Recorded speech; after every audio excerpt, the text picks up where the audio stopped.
is. What is up, peoples of YouTube? I'm the Motorcycle Mick, and welcome back to another one of my live streams. No one knows where it goes. Not even Toucan Sam, so you can go fuck himself. But if you guys miss out or not watching my stuff on YouTube, I talked about exhaust this week. Yeah, go watch it. Go watch it. Anyways, back to your regularly scheduled programming. So I have to ask you something, man. This is now my third episode. Yep. So why don't you just call this your weekly podcast or weekly live stream? I don't know. Oh, dude, he got you there. He got you there. I just got logic. Isn't this the regularly scheduled program? Yeah, it is. It kicks off at 6:30 Eastern every Thursday. Around. Oh, I mean, actually, you know what's funny? fair. My videos are around 3 o'clock, and now it's like the live streams are like 6:30. On the money. Oh, Spiff. What's up, Spiff? What's up, Dad, man? Spiff said, would it be weird if you were late to your own party or super tasteful? But Mick, tasteful? Nah. I'd agree. Yeah, I'm always late to my own party. Like to show fat late. Yeah, it's always like that. I don't. Man, you got me on that. Like I just totally blew your mind. Huh? It just blew my mind. Like literally, it's you just yeah. No. So I don't know if you follow me on Instagram or anything, but Between Two Wheels finally hit 100,000 downloads. Oh, damn, dude! Congrats. So yeah, we were watching it, and holy shit, good feeling. And then we also had our first live stream last night. How'd that go? So it went well. We, for the first one, we had, I think, the biggest group was about 42 or so in there, so it wasn't too bad. But we went for about an hour and a half or so. I'm trying to figure out why I'm such a dick, and I didn't know that was going on. I'm subscribed and bell icon, and YouTube didn't tell me what wieners, because I like doing stuff. I don't know. I like the interaction on these live streams. Jiggy Fly is here. What's up, Jiggy Fly? Hello, motorcycle lovers. Hello. I honestly, for once on a live stream, like I have topics in my head, but I'm just trying to figure out why I don't have my fucking motorcycle, or I'm sorry, freaking motorcycle. So, real quick update on the Heritage, still in the shop. Cool. Got that out of the way. It's depressing, sad. I want to cry myself to sleep in every night. I'm going to throw this out there, and I understand your plight, but it's not like you can ride it right now. It's snowing in the end of April. I don't give a shit. I would brave the weather. I got Shinkos. They stick to everything. Yeah. Except for what? Michigan snow. It sticks to the snow. Just maybe not the road. I never specify. It always is sticky. Speaking of tires, I actually had a good conversation. Like literally, so I'm part of this Heritage group on Facebook. Actually, there's a couple. Of course you are. But yeah, John Maxwell's in the same Facebook group. Did not know that for a hot second. And then people because really the first I guess massive moto vlogger or YouTuber I really had contact with was John Maxwell. What kind of contact? What does his wife think about that? I don't know. She doesn't have to know. It's a beard thing. Beard secrets. Mm. There's fun. No, but really, it was like the first interaction I had. And it's like I saw it, like he popped up on there. Someone commented on something or posted a picture, and he commented on it, and literally after that, it was like 5 to 10 comments of, "Oh my God, John Maxwell's in here."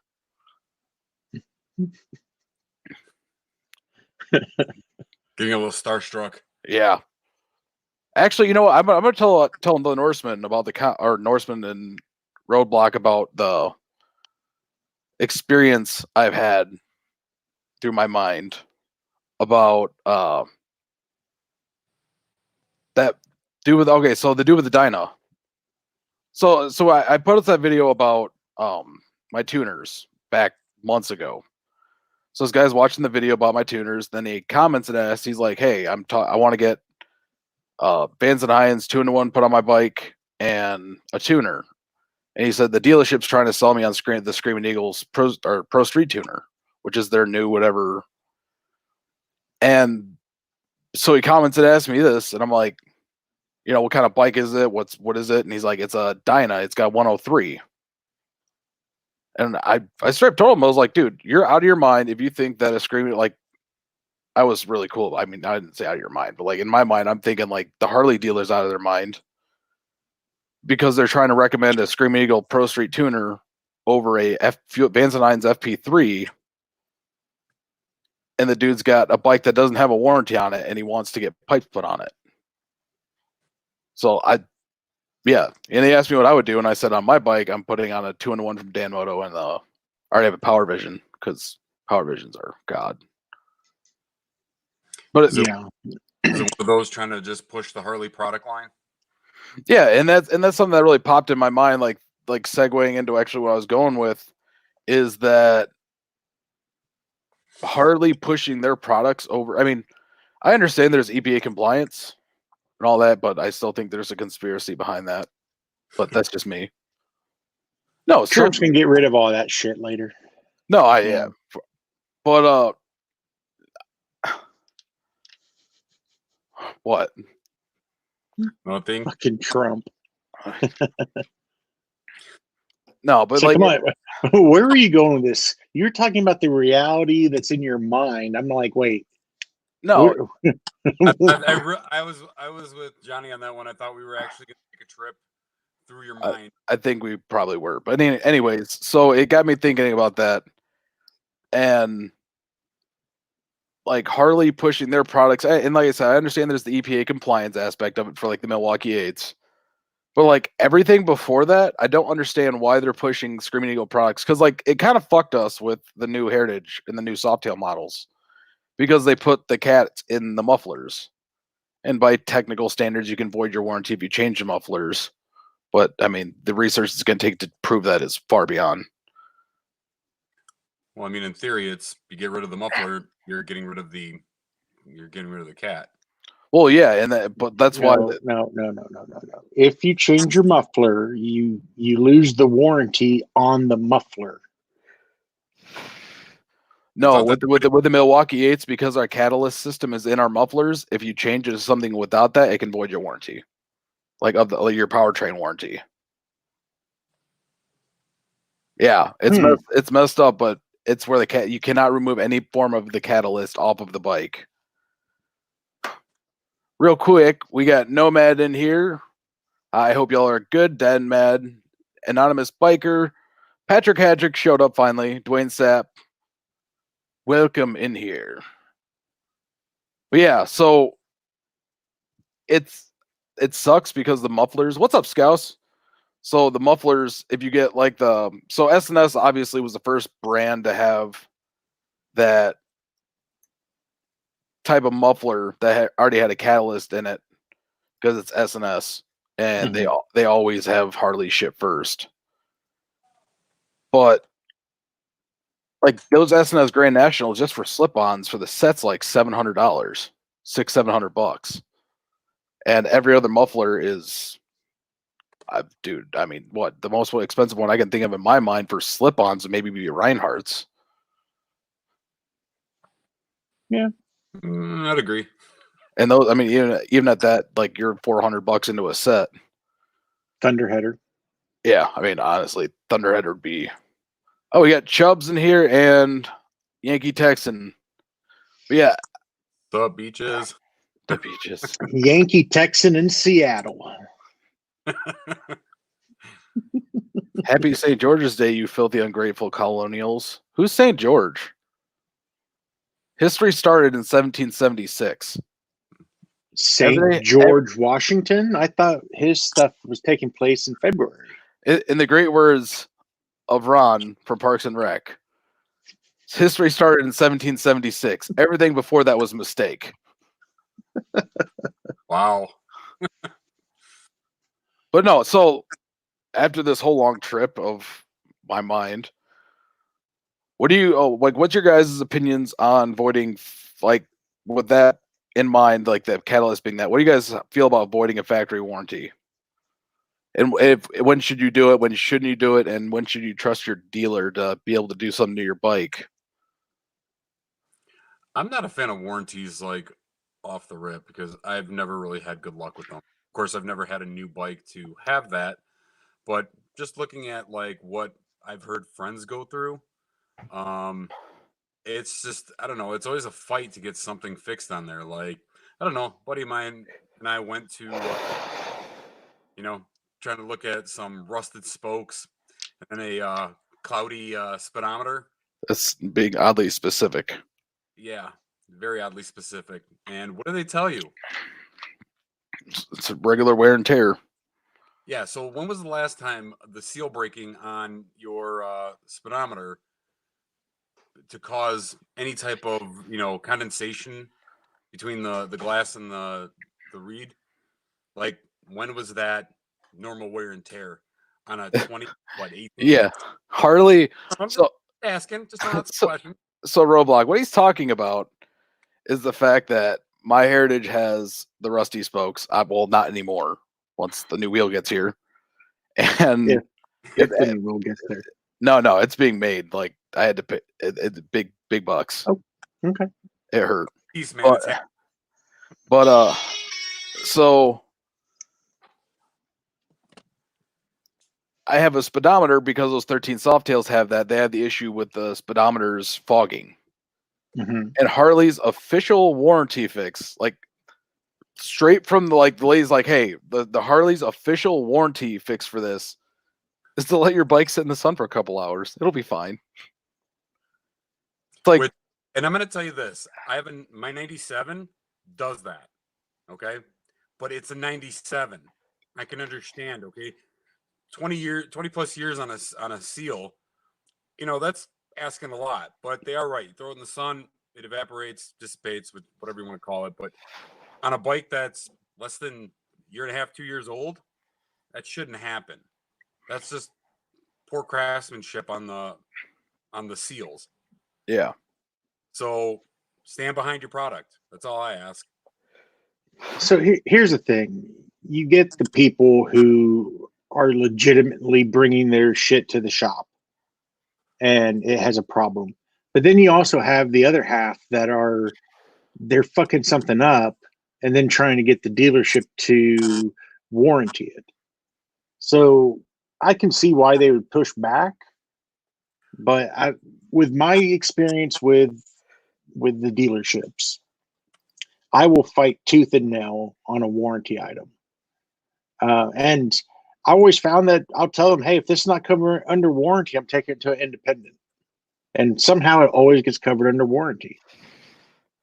See, I feel like up in Michigan, they can use it as a scapegoat for like rust. Because, I mean, it's Michigan. But it's like most people aren't riding their bike. I wasn't riding my bike in the fucking snow or when the salt hits the road.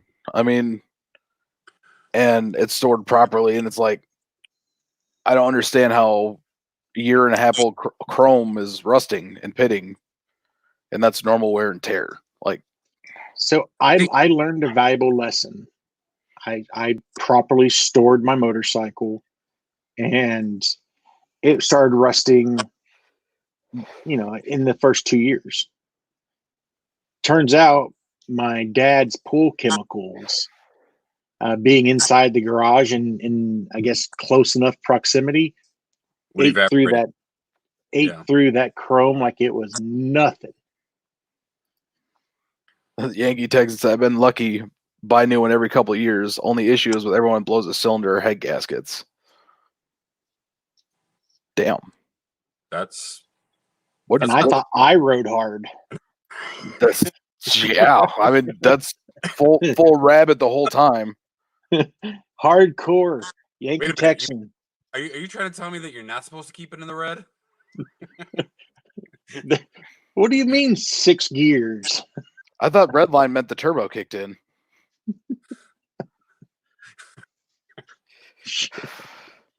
Red Dude, go.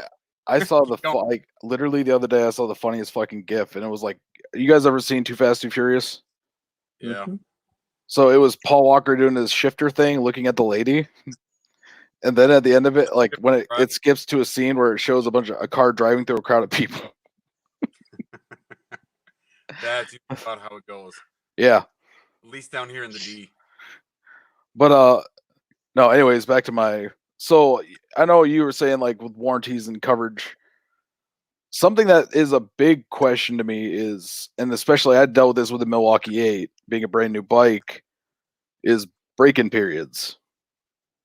What do you mean? Do they exist, or is it something that they just try to sell you on? Here's the thing. I personally feel the break-in thing is a CYA for the companies, and that's just so that if you get hurt, they can somehow figure out a way to say that you were not properly braking in the motorcycle as you were told. That's what that comes down to. But every single motor that's coming off that assembly line is max revved and rev bomb hard as shit to make sure all the seals have been seated and everything's working. I mean, they're taking all the way through every gear on a dyno and before they even leave the plant. So if they're doing that, minutes after it's been built, fuck 1,000 miles for a break-in. So yeah, I was told 500 was really, you had to be nice on the motor, and then you could get on it. And with a Milwaukee 8, that's really hard to like not want to just throttle down and let it run. Because I don't know if you feel that with your 114, but I feel that way with mine. My 117. Yeah, it's not a dick size contest. Yours is Get it bigger. right, son. No, so as soon as I got the bike from the dealership, the next day, I went on 450-mile road trip. I'm gonna get this break-in done now. Yeah, I mean, in one weekend, I had 700 something miles. So for me, I don't pay attention to the break-in stuff. The one part about it, and actually someone mentioned it, Jiggy, I do believe in that first oil change. Now, I don't do it at 500 miles. I do between 750 and 1,000. I'll change out my oil. And what oil do you prefer to use in your scooter? I'm a fan of Mobile One. See, I'm opposite, and I'm a huge fan of AMSOIL. I'm with you on that one. I have nothing against AMSOIL. It's just for me down here, it's cheaper to go Mobile One. I mean, so oil, I get you. Well, it's a synthetic oil, so hard to come by oil in Texas. Slightly. I don't know. I'm still dead set. So I made a video that pissed off a lot of people. It was a Milwaukee 8 versus twin cam, and I still think the Milwaukee 8 is miles better than the twin cam could have ever been. But yes. there's still people like, there's people I've had tell me, they're like, I got twin cams that'll run around that bike. Well, sure. And it's like, there's Evos out there that will run circles around it. Well, who the fuck cares? Like, how much money are you putting into an Evo, a twin cam, to make it faster than a 114? That's not the question. The question is, are there outliers that have a 650cc motor that outruns a Milwaukee 8? Yes. Is there sporty motors that can outrun a Milwaukee 8? Of course. But generally speaking, stock for stock, the Milwaukee 8's a better motor. It's just like all the people who claim that the Dyna was an amazing motorcycle. It's an opinion thing. If you look at the numbers, Softails were better. Hence why they're still Softails. I think John, I was listening to the Five Dirty Bikers podcast. So if you haven't ever listened to that, go listen to it. But also Between Two Wheels. I'll just let it caress your ears always. But they had John Maxwell on there, and I think he called it out right when he said that the Dyna wasn't popular until it was dead. Yeah. And I just never really got the whole, even before that show, like the whole, I guess there wasn't even a Dyna phase before that show. Here's the thing. The Dyna was, and again, it's kind of the stereotype shit, but Sportsters were for the girls, Dynas were for the short guys, or for guys who wanted a performance bike. That's what the whole mindset was around that. So, look, if a bike makes it past the 20-year mark, it's doing something right. If it doesn't, well, go back to the drawing board and try something new. And besides, and I'll just add to that, it's like, I don't know, some people just like, I don't know, they kind of like find something and they enjoy it, they like it, and they stick with it, whether, it works or it doesn't work. But when they kind of killed off the Dyna, there were just people that were just diehard followers, Yeah. and more power to them. It's like people were all about flatheads and shovel heads, hand heads, and everything else like that. They came up with something bigger, better, more reliable, less oil leakage. And like I said, it's comes down to personal preference. Yeah. What you enjoy. Exactly. It's like choppers, or like hardtails, I should say. You may be the most hardened ass dude out there who can ride across the country on a hardtail. Good for you. But fuck you. Give me an air ride suspension or something. I agree with that. I rode a rigid for almost 9 years, and let me tell you, you get to a point where it's like, I don't know, at 42 years old, it was no longer an option, because it's like you're blowing out your back. The Michigan roads are not favorable by any stretch. No, they're not.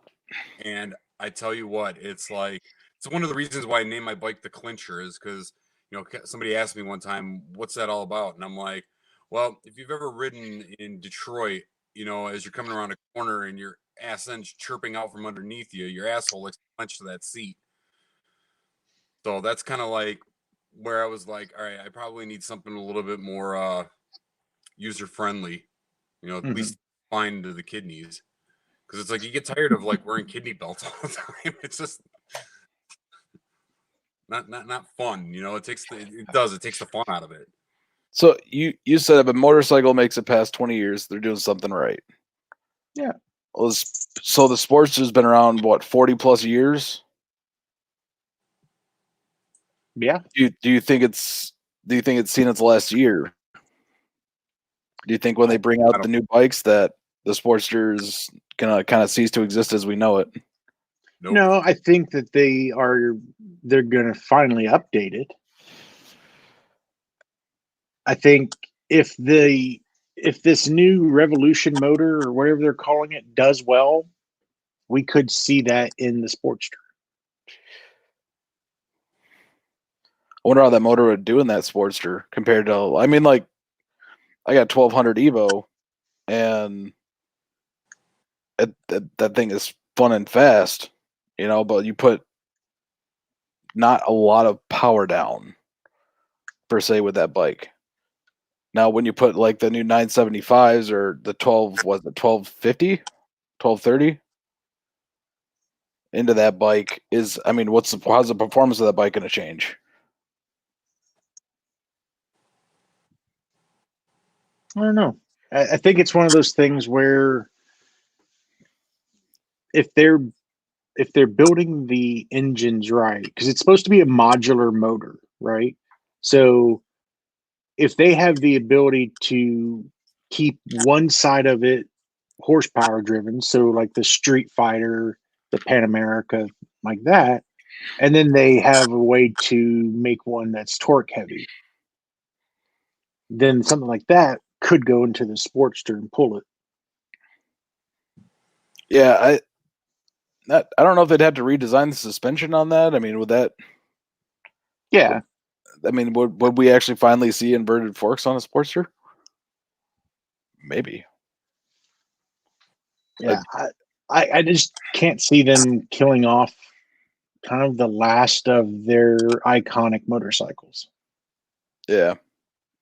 I mean, the new custom kind of looks like a cafe Sportster, honestly. So I can see it, and I know there's another one. I don't remember what the name of it is that has that kind of look. But I'm hoping they don't, just because man, I couldn't imagine like that really is though, because that bike's had how many different motors in it? What, the Sporty? Yeah. 900, 1,000, 883, 1,200, and then the two new ones? Well, I'm saying like knucklehead to shovelhead to like go. In the 40s, they only had iron heads. No, I'm saying like the time frame though, like how many motors. Oh, yeah. Like that's the thing I want to know is that's damn, dude. I don't know why Sportsters get a bad name. Like I really don't. And I think that's just because of the dudes that paid way too much for their motorcycles. Because I can tell you this: my first Harley was a 71 Ironhead, and the only thing that sucked about it was the shifter and the rear brake were reversed. That was a bit of a nightmare to ride, and it took some actual thinking to be to be shifting with your brake foot. I think it'd probably take getting used to like a right hand drive vehicle. Yeah, it was very peculiar, and how I came across it was the guy who originally bought it not 30 minutes earlier almost killed himself going through a traffic light on 8 Mile. What is that? And then went.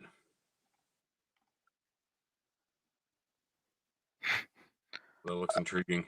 I don't know I don't know what that means. Holy shit, that's a super chat. Thank you, Outback Outlaw. Holy shit. I just got money. It's a thing? I'm rich. All of you bow down to me. I'm not really sure what's happening. You know what? I still have I'm still holding my temper of how I got bashed about the Heritage versus the Road Kink debate we had. You know, just thinking back to that where, you know. How'd you get bashed on that? Y'all were all this. I'd pick a Road King over a Heritage. You're out of your damn mind. It's personal preference. Yeah. Just because you're wrong doesn't mean. I know, right? I'm right. The Heritage is better in every way. You know what? That'd be actually a pretty cool video. But unfortunately, you don't have a Milwaukee 8 Road King. So that'd be. We can always stop by the dealership and take one for a ride. Well, do that. I mean, that'd be something I've really never thought about is that we could just line them up neck to neck on M59 here and see who's the better rider. My bike versus yours? No, I'll go grab one from the dealership, take it for a test ride. I was gonna be like, I'd be like, as soon as we pull out of the dealership, we'll just stage them and let's go. Sure, they'd appreciate that.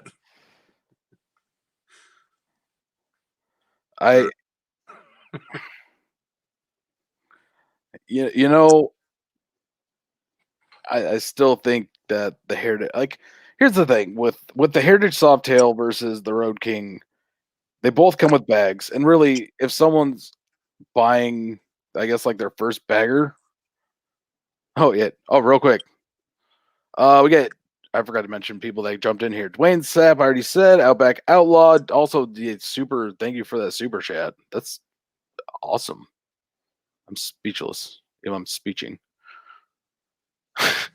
Yeah, Chubbs. I know Donna's out there hiding. Oh, there you go. Chubbs says Heritage with the Road King special wheels and bags would be a killer. Then why not just get the Road King? Because it doesn't. Because the suspension is outdated on the Road King. Yeah. How? It's the same age as the Softail's suspension. They're still using the stupid setup where fuck. Come on. You need to change that vape pen, son. This is not the other one's over here. Mind your damn business. What is that noise? I hear beeping noise. But no. So anyways, what I was saying about the Heritage versus the Road King is the fact that they have that damper on one, like a shock or whatever on one side, like this damper on the other side, versus just having a monoshock suspension on the touring models, which I think they should. That's weird. On my bike, I have two shocks on it, but the question is like so on the Softail frame, you're using a completely different swing arm setup. Like to go it's meant to look like a hardtail. Yeah, right. But here's the thing: on a Road King, you're using a standard fork, ass end, right? So without redesigning the frame to accept a monoshock, how would you put one on there? Redesigning the frame and putting a monoshock on there? Yeah, but why? It works the way it is. It works well. It's because like this is why the Challenger performs better than like say the Road Glide. Is because when you have a linear suspension system where everything's in line, you have better traction on the tire at all times than you do if you have it on the swing arm, on the like a regular suspension. Because when you hit the power, it's not setting all in one line, so it's not putting the power directly to the wheel. It's putting it to the swing arm, which is pushing the wheel down. You're talking about preloading. Yes.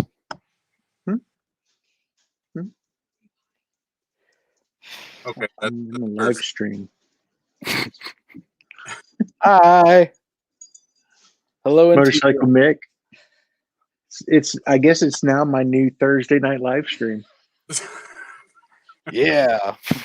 We're just gonna change the name. Like I'm just like I'm your master of ceremonies. Here's your host. Yeah, great. I don't know.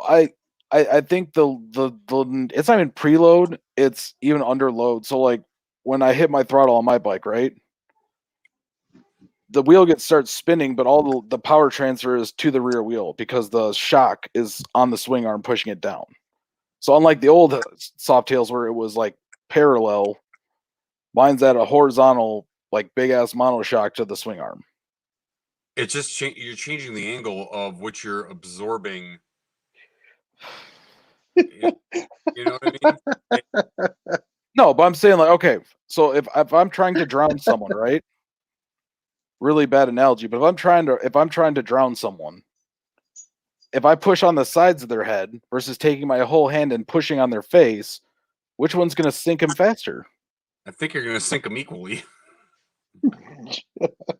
If I, I mean, if we're getting into the physics of it, I mean, correct me if I'm wrong, but like the whole general principle of it, it's not like it's a car where you have like, you put suspension on and then it changes the way you get traction. If you want traction, you get soft sides or you get something else to drive that in there. what's up, Scouts? What up? How you doing, boys?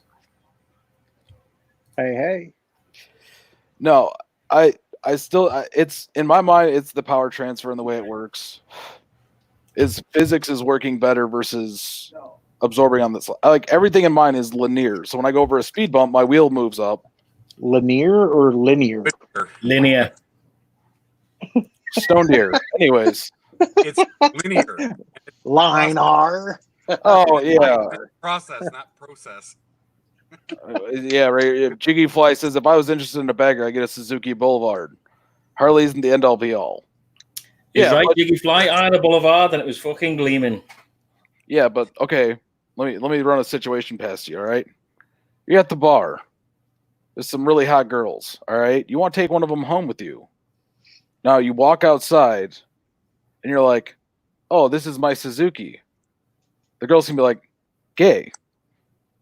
But if you walk out and say, oh yeah, I got a Harley, like the girls, it's a like what do you want to call it? It's a fluffer on the way home. See, now you're taking that from the North American point of view. If you did that in the UK or Europe or anywhere else across the planet, it'd be a different option for them. They wouldn't be so, yeah. it's Harley. Yeah, but Well, I don't know. also it goes Soft tail when I lived in England. Again? I had a soft tail when I was in England. Yeah. It did its job. Oh, yeah. It will do, mate. I mean, don't get me wrong, the Harleys are up there, but I'm talking, if you go to, let's say, the Middle East, for example, different story. I rode there too. Yeah?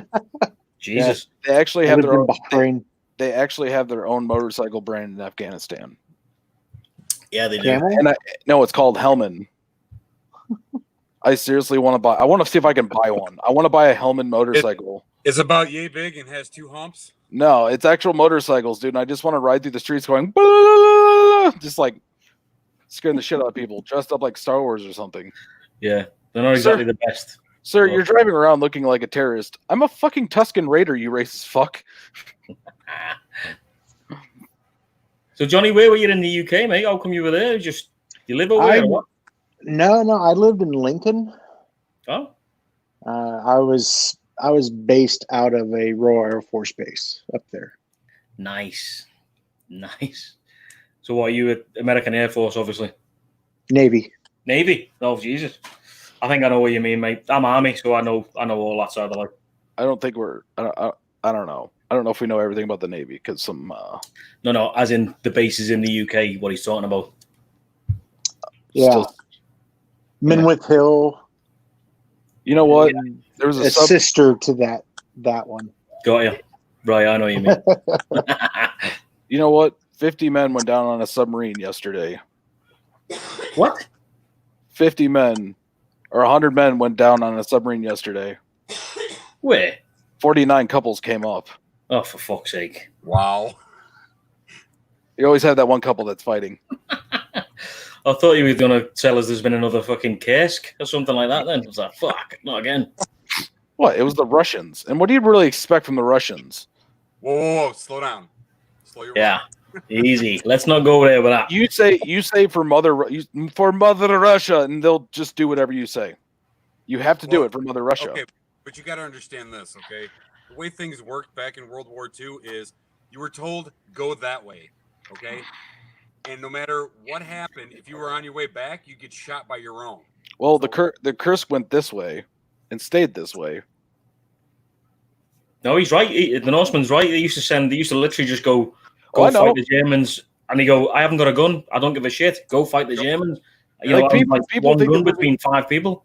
Crazy. People think the movie Stalingrad is like inaccurate sometimes. I'm like, that shit's perfectly accurate. If they came back, they would get shot. Yeah. I'm gonna tell you this, having pretty much every one of my male members of my family in the Red Army, I can attest to the stories that I got. There you go. But little things like, you know, if you didn't wrap your feet correctly before you put those big ass boots on, if you got blisters, you'd be imprisoned for destruction of government property and treason. What does that tell you? To the gulag with you. To the gulag. The gulag. That was like Soviet summer camp. No It's problem. gulag. You know. Yeah. Dad Matt says I need to get listening between two wheels. No, you don't. I hear the host is a complete dick. You know what? The leader of the show's got his shit together, though. Always has show notes and stuff that no one else really takes advantage of or pays attention to. Hey, Johnny. Yeah. Considering the fact that you're the host and you're MC, shouldn't he like be silently behind you? Yeah. Hold on. Give me like 15 hours. I got this. Man, there's a lot of trash talking on. That's normal from extremes, isn't it? That's fair. That's normal, man. You just don't cross streams. No. Or you do. In the words of Egon Spengler. Thought it was don't ever let the tips touch. Dwayne Sapp says that Harley needs to put air ride on stock. Oh wait, wow.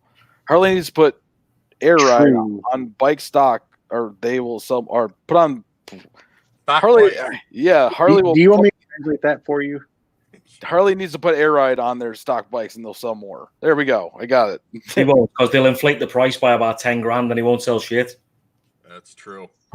I mean, I don't know.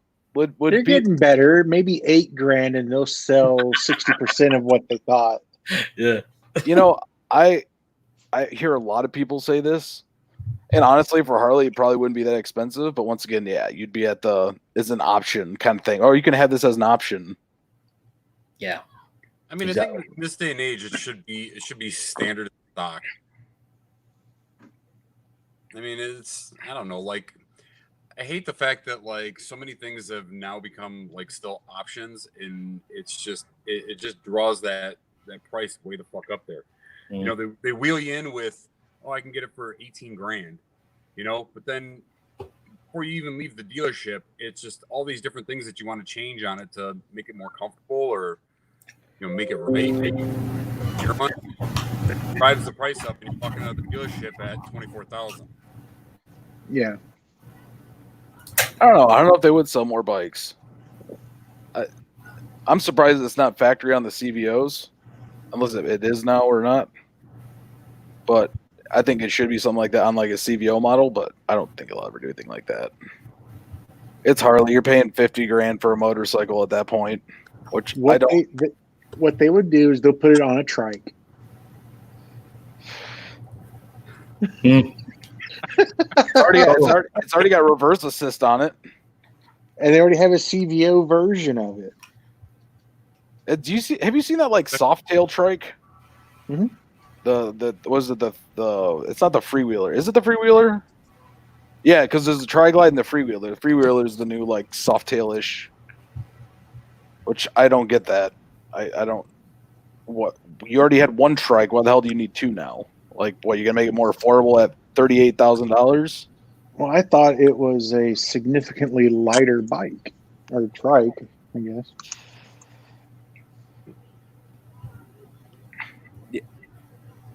I don't know. I'm not at that age to buy a trike. I can still put my feet down. I get the whole trike thing, you know, especially with the military side of life. And you see veterans get, you know, they've got loads of them. Oh no, injuries. I get that, but when you see a fucking 35-year-old bloke and his missus on the back, and there's fucking nothing wrong with him, I'm like, mate, you don't. Why have you bought a trike? What is wrong with you? Nothing. What do you need a trike for? I don't get it. Made me think of this, but like, there's a company out there that actually has landing gear that you can put in your saddlebags. That, like, as you pull up to a light, the landing gear come down. You know what? Yeah. I'm looking at this going, what the fuck do you need this for? Like a fucking B-2 stealth bomber with the wings. Yeah, fucking hell. like the landing gear comes down, hits the ground when you're doing like, I don't know, 5 to 10 miles an hour. And then you're just sitting there at the light with your landing gear down. Then you take off and just retracts up. What? Into the bottom of the saddlebags. Wow. Well, I get that. Like, you know, that's a good idea for a bike, not for a trike, clearly. Yeah, no. So So it's a 140-pound difference. That's not really much. No, that's not. I don't think it's enough to. But no, so you said you're talking about options there, Norseman. I know I've made a video on this, so shameless plug, go watch it. But options versus standard on the Harley-Davidsons, what should be what? I mean, should ABS, like I know Dwayne Sapp asked this, he says ABS has been factory mandatory on cars for years. Why isn't it on motorcycles? And then Jiggy Fly says he doesn't want ABS on his bike. I wouldn't want ABS. I mean, okay, so besides ABS, like everything else you have to do to your Harley. I understand that Harley, the reason people buy them is because it is the most customizable and able to make personal. But what should come standard on motorcycles in today's world, especially when you're paying $20,000 plus for a bike? A fucking decent seat. Agreed. Better handlebars. Yeah. A 5'2", 180 or 120-pound blonde. Yeah, that's always a good option. It's a good selling point. I mean, you don't have to pay extra for that as well. I prefer gingers, but okay. The rest of your life. I also prefer dark or ginger. Yeah, there's a good one. LED headlights. We're now in a world where everything's LED. Why not put it on a fucking bike? See, that's weird though. Harley does have it standard on all of the soft tails. On the sport, do the Sportsters have the LEDs yet? No, they don't have them yet. I'm not too sure. Sportsters don't. But the only one that it's the Sportster and the Road King are the only two that don't come with LED standard on them anymore. And I don't understand that. I don't either because it's not like it's a big price point. You know what I'm saying? It's not like it's gonna like change the cost of the bike that much because you're gonna streamline. Here's the thing from a business perspective, right?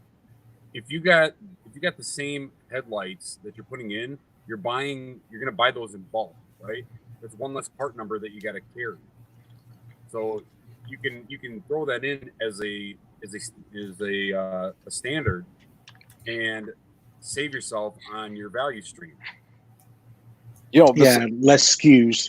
Yeah, that too. Beyond even the headlight is something that is not LED standard on any of Harley's bikes. Is the blinkers and taillights and taillight, or I guess brake light, taillight, and blinkers. So also take a look at like when people buy motorcycles, like what's usually the first thing they start changing out? Exhaust, intake. See, yeah, but I'm talking about like most people will go ahead and start changing things like aesthetically, right? So their lighting is the first order of business because it's bolt on, it's cheap, and you got so many different options to customize it the way you want it, right? And then from there, it's like, yeah, people start working on the drivetrain and start doing that. But like when it's cosmetic related, your lights are your first thing that you change. So for them, for Harley, they look at it and say, okay, I'm just going to leave it alone and let, knowing damn well that people are going to go ahead and change them first. Yeah, but Harley's not making complete profit on those lights that they're putting in the bikes.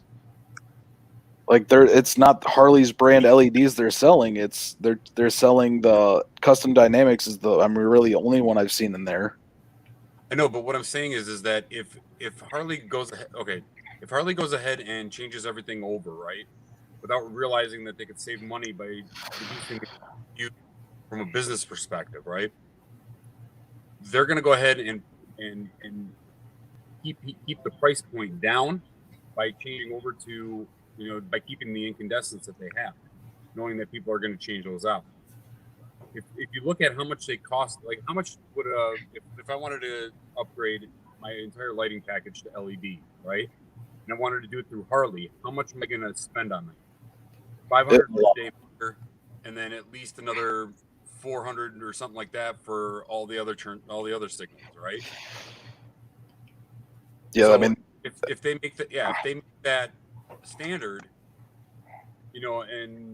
or if they go ahead and they keep the incandescents, they can keep the price where it's at, where it still brings people in to buy it, regardless of whether or not people are going to go through Harley or go aftermarket to buy these parts. They're not soft. They'll lose money. They'll start to lose money if they start putting that stuff on. They probably won't make enough. And when people go back to the dealership and buy stuff extra, they're not going to make enough money, are they? So they're not stupid. Let's be honest.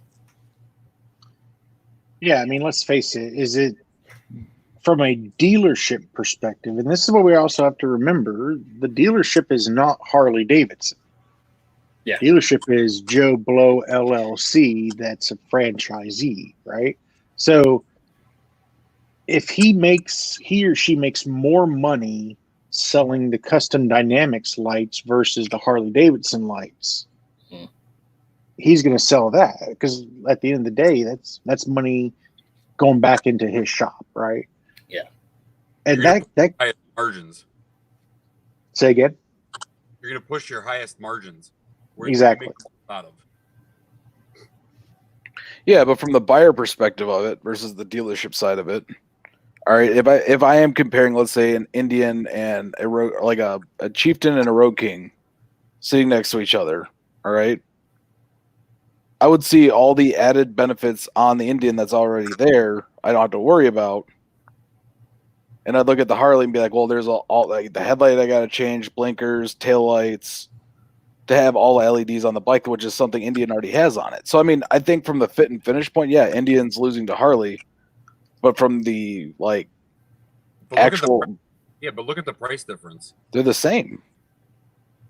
They're identical? A chieftain is within, I would say, $100 of Harley's. But the thing is, though, between the Indians, you get all that shit on the Indian is because Indian are trying to catch up with Harley in the fucking market, and then they're sort of offering that little bit extra to try and sway people to go towards it. The Indian side of life now. That's my take on it. I can see that, but even at that point, it's not. I don't even think they're trying to catch up with Harley at that point, because I think they're going for, like, we actually care and listen to what our customers want versus what we think that they need. And from my perspective on that, I mean, as a consumer, if I was looking at these two bikes and maybe I didn't have all the knowledge that I do about the bike, it was just like, this is getting like my first bike or my first Harley, whatever. Like, I'm going to look at those two bikes and be like, well, I already get added benefit. And yeah, there's less of an aftermarket for Indian right now, but that's not going to last forever. It's going to take a little bit of time, but they're going to have an Indian aftermarket that maybe could rival Harley's. And if they're already providing all this stuff, like, if I don't have to spend money on LEDs, headlights, LED blinkers, already have a powerful motor, like, I can spend that on other things. Because, like you said, 500 plus, or like, you're looking at probably $1,000 by the time you're said and done with putting all LEDs on the Road King. Like, or you can do it aftermarket for under $300. Well, yeah, but this is, like you're saying, the most customers are going to have this stuff done to the bike already at the dealership because of convenience. Well, I don't think it's only just convenience. I also think that, like, nowadays, and correct me if I'm wrong, but still under the assumption that a lot of people don't know their way around the bike. No, and that's why they would rather have the dealership do everything, because convenience. Just lack of knowledge on working, like, wrenching on your own bike, shy of doing, like, little things like changing your air filter.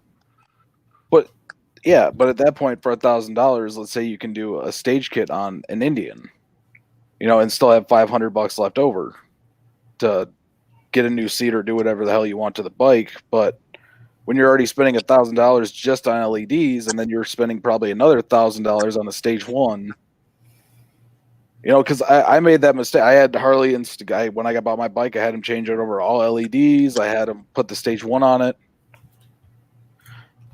and I saw that the loss of benefit to that, because I eventually was already just going to change it because I wasn't happy with the Screaming Eagle street cannons.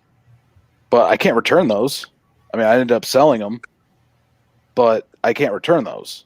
And then, how much did you lose on that deal? At the time, the street cannons were like $500, $600. Like, that's $500 or $600 I spent on that, and then I got rid of the Screaming Eagle tuner, so there's another $300. Like, literally, the only thing that was left from that was the air cleaner, and that was factory. Wow. And so even then, I'm changing my exhaust again to a 2-in-1. But, like, Harley's initial part, even, like, dude, so John Maxwell did a video about adding the Screaming Eagle street cannons in a stage one to our bike. the 2018 Heritage Softail, and for the price of what he paid, he gained like 1 or 2 horsepower and 1 or 2 foot-pounds of torque for like 6, 7, $800. Wow. Mick, listen, I'm gonna have to bail, mate. My dinner is ready, so. Oh, go get food, man. Yeah, gotta eat. Boys, pleasure to meet you. Pleasure to see you. Take it easy. Man. See you later. Night. Don't forget live stream tomorrow night. Live stream. Yep. Scouts guys live stream tomorrow night again. I'm not gonna be hosting this, so not this week because my computer's back up and running. So bring beer. I'll see you tomorrow. God. See you guys. See ya. Take care, man. G Fly with a $2 super chat. Thank you. And time to buy $1,200 scratch offs. Nice, Jiggy. Nice. Try to triple that money. Hey, when you win, don't forget about the little people. Yeah, don't forget about us, like us peasants. But yeah, I mean, I lost, and dude, I even changed out the custom dynamics ones. The lights, those are gone, except for the tail light, the actual tombstone, or what you want to call it, in the back of the bike, because tombstone, I guess, is the deluxe, but whatever. Mm-hmm. It's kind of funny, you know. I don't know. I guess maybe it's just a mindset because it's like me, I can't leave well enough alone, you know. If you start seeing things, you know, you customize your bike the way you want it, and then you see something else that, oh, like this would look cool here, or I could do that, and you start bit and piecing it. At the end of the day, you just keep spending money on changing stuff left and right. And I don't know if that's just me, but like I can't leave well enough alone. It's like, I don't know. I just keep dumping more and more money into this thing, and I've definitely spent way more than what I paid for the bike. But it's mine. I'm gonna hold on to it forever. Well, yeah. But that's the problem, is like, is it really worth doing a stage 1 right off the bat, or should you ride the bike until the warranty's out? I mean, is that So I did a stage 3, and it's fully covered under warranty. Yes. Except for my exhaust pipe. Yeah. Which is not. And my intake. Both of those were transferred over. So, okay, so I don't have an exhaust pipe warranty or a header warranty, but the fact that the Harley shop did the work means it's covered under the warranty. Well, and that's what I think that comes down to, like a factory warranty and what the dealership's willing to warranty, like how much your dealership's willing to help you out. Because, yeah, with the Softails, the problem is that if you do that, you can void your warranty if they want to go down that path to prove it. But I mean, I talked about this in one of the exhaust videos the other day, or I guess Tuesday, where it's like, yeah, dude, my exhaust is being choked from let's say 1.5 inches down to like 1 inch, just from Harley. Yeah. So it's like, yeah, and it's like, do you risk the warranty to help the bike run better? Because the problem is that, like, Milwaukee 8s, they're like, yeah, man, they suck in so much. Like, the amount of air that motor sucks in factory is ridiculous. Like, far more than that motor could probably ever need. So remember this: the bikes are built with stock components and tuned to that. Yeah. Well, everything runs in sync for what you have. When you start changing components out, you're going to start realizing that, yes, you can get a lot more out of the motor. But like anything else, I mean, it's like you can buy yourself a Camaro, right? And before you go ahead and the way it's dialed in to what you have, right? As soon as you start changing out intakes and start putting in performance chips and everything else like that, you're going to start, it's going to lead you down a path of, well, I got to change all this to go with it, and then tune it in as that. Otherwise, you're not going to get the performance that you're looking for out of it. No, I mean, that aspect of it, though, is they already have a heat problem with it. Well, at least, like, when I got my bike and I started riding it, it had a heat problem. Like, it was getting really warm. And it was in Michigan in, like, 60-degree weather. It was getting warm. And so I was doing some research, and I figured out the tune I had in there was complete shit. So the bike started running better. And I mean, and adding these things on there, like the bigger exhaust, like I'm putting on, like the actual size of the port, it also helps your bike run cooler. because I mean, performance doesn't mean just power to the ground, but it also means your motor's being more efficient. Are you saying that it was heating up when it was stock? Yeah, so I got the stage 1, the factory, the whatever this is, the Screaming Eagle chicken cannons, whatever, and I switched over to Tab Performance zombie baffles, and my bike started running a little bit better, and a little bit. I mean, it was still getting warm though, like super warm. And then once I put the Power Vision on there, and we looked at the map that was on the Screaming Eagle one, it couldn't cope. Like even that, I had someone ask me on that tuner revealer. I said, you know, which one would you go with? And I said the Power Vision if it was me. But Harley's tuners suck so bad because they're all EPA compliant. So that motor, it was.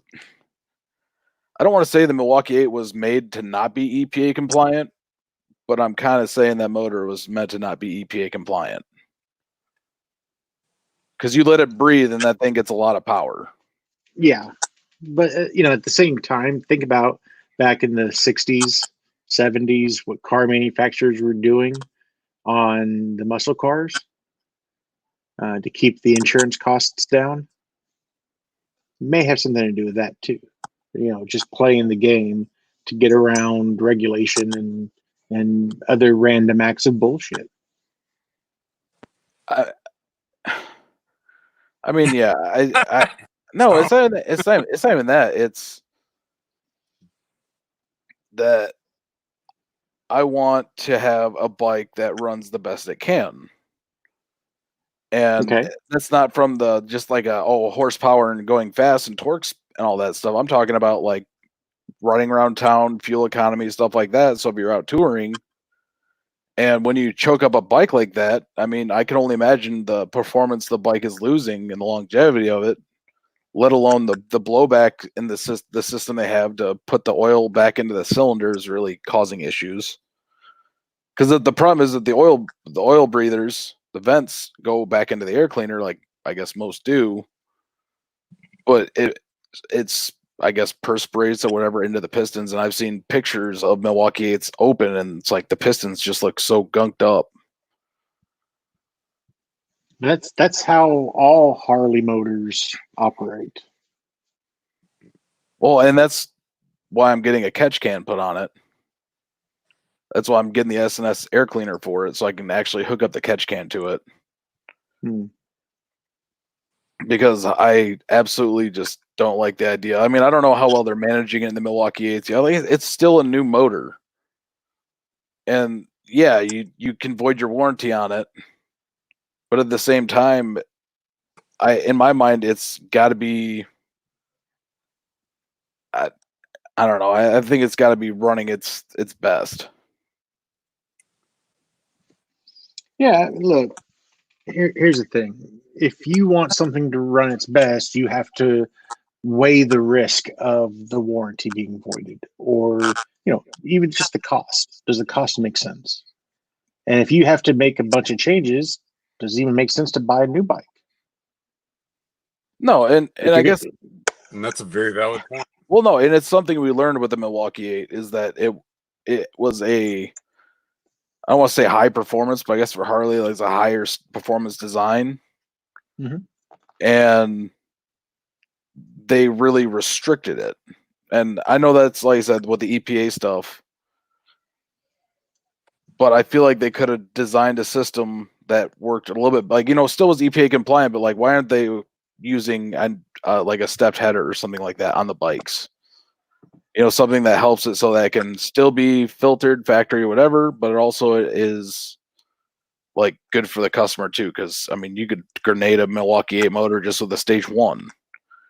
I guess that was back when there was really issues, but you know, I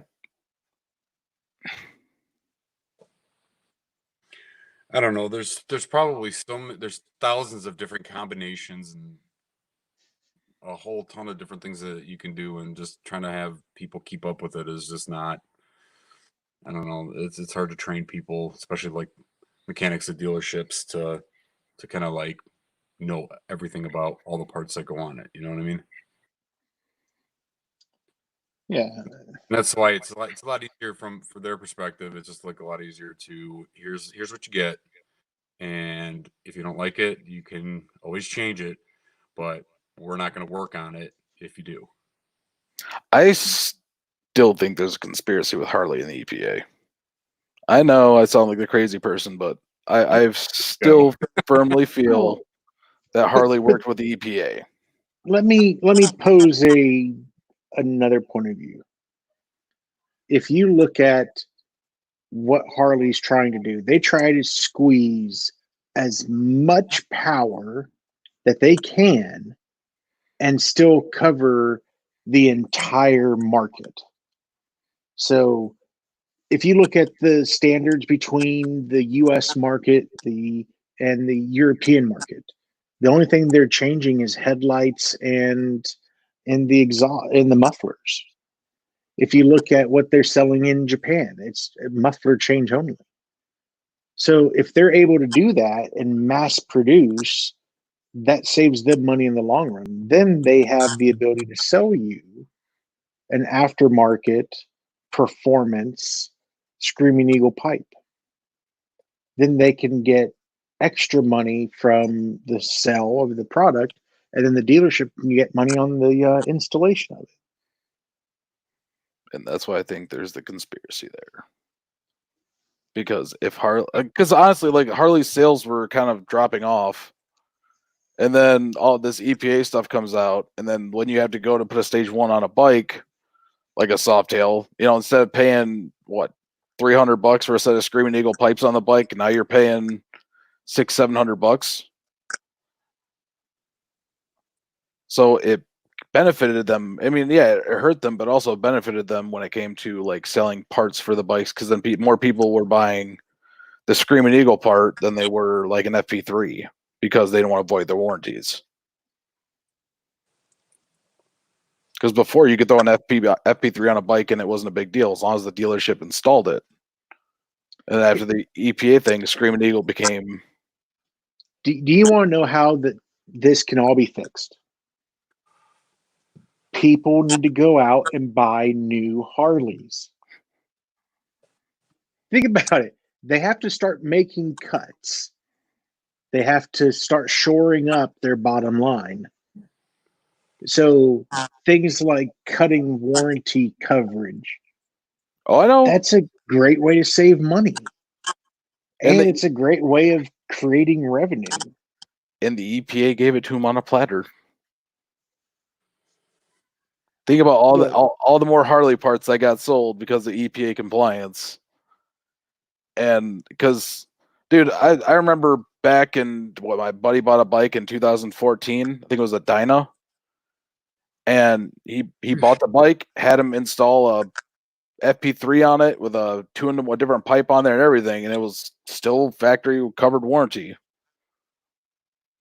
And they weren't making the money, so EPA comes in. Harley's just like, okay, we'll pay the fine, we'll obey, and now they can sell EPA compliant more EPA compliant cams, EPA compliant mufflers, intakes, tunes.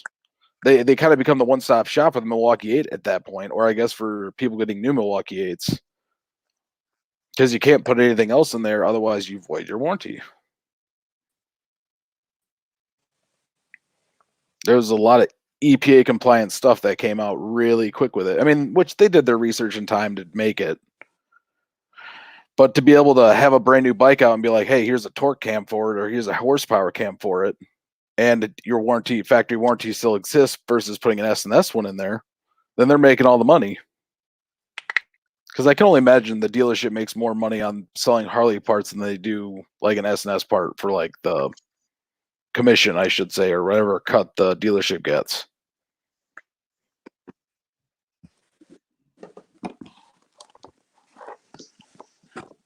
I don't know. But, gents, unfortunately, my time tonight has come to an end. All right, man. I appreciate you being on here. Yeah. Everyone, take care. Have a good night. Yeah. Go check out the Between Two Wheels podcast. Please do on YouTube. On YouTube. Hit that subscribe bell icon. Dwayne Sapp says, congratulations again on the 100,000. Yeah, oh, he's gone.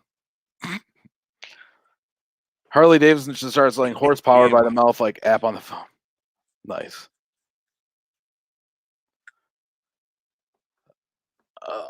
Looks like Donna Main and Sacrificial Rook. What's up, Sacrificial Rook? We're talking about LEDs. Everyone's using LEDs. Harley is not. They are the one brand that is not using LEDs. Also, too, guys, I just put the StreamYard thing in the chat. There you go. I put the StreamYard thing in the chat. So if you guys want to join in, click it. It'll bring you in the studio. Let us talk to you. And if you got something you want to ask questions on, talk about, jump in. I'm still. I went back in conspiracy mode, man. Harley and the EPA.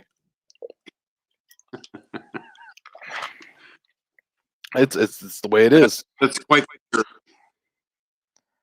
It is not a. I think it makes perfect sense. Logic. It's sound. Looks like Patrick's jumping in. What's up? What's up, Patrick? Patrick. I'm just hanging out in the chat, man. I do not know who the Seahawks are drafting tonight. I'm hoping there's still a season. Okay, I'm hoping. So what even is that? That's NFL. Yeah, it's football. Man, I don't watch that shit. Dude, I swear I played baseball when I was young, and the only reason I did that is because that's what all my friends were doing. And I was actually pretty good at it, but just, I don't know. That kind of stuff's never been my thing. I'm into motorsports. Put a motor on it. Chubb says EPA is squeezing everyone, not just Harley, Mick. I know that the EPA might be squeezing other people, but Harley became the poster child and got crucified. I mean, honestly, because you didn't really see that happen with any of the other companies, and Harley was like their Mona Lisa, I guess, in their mind. Which blows my mind that the EPA is centered out of the fucking place with the highest smog count. You have a great night, Donna Main. Thank you for stopping by. Who's gonna win NASCAR? Why do we have motorcycle stuff? Who do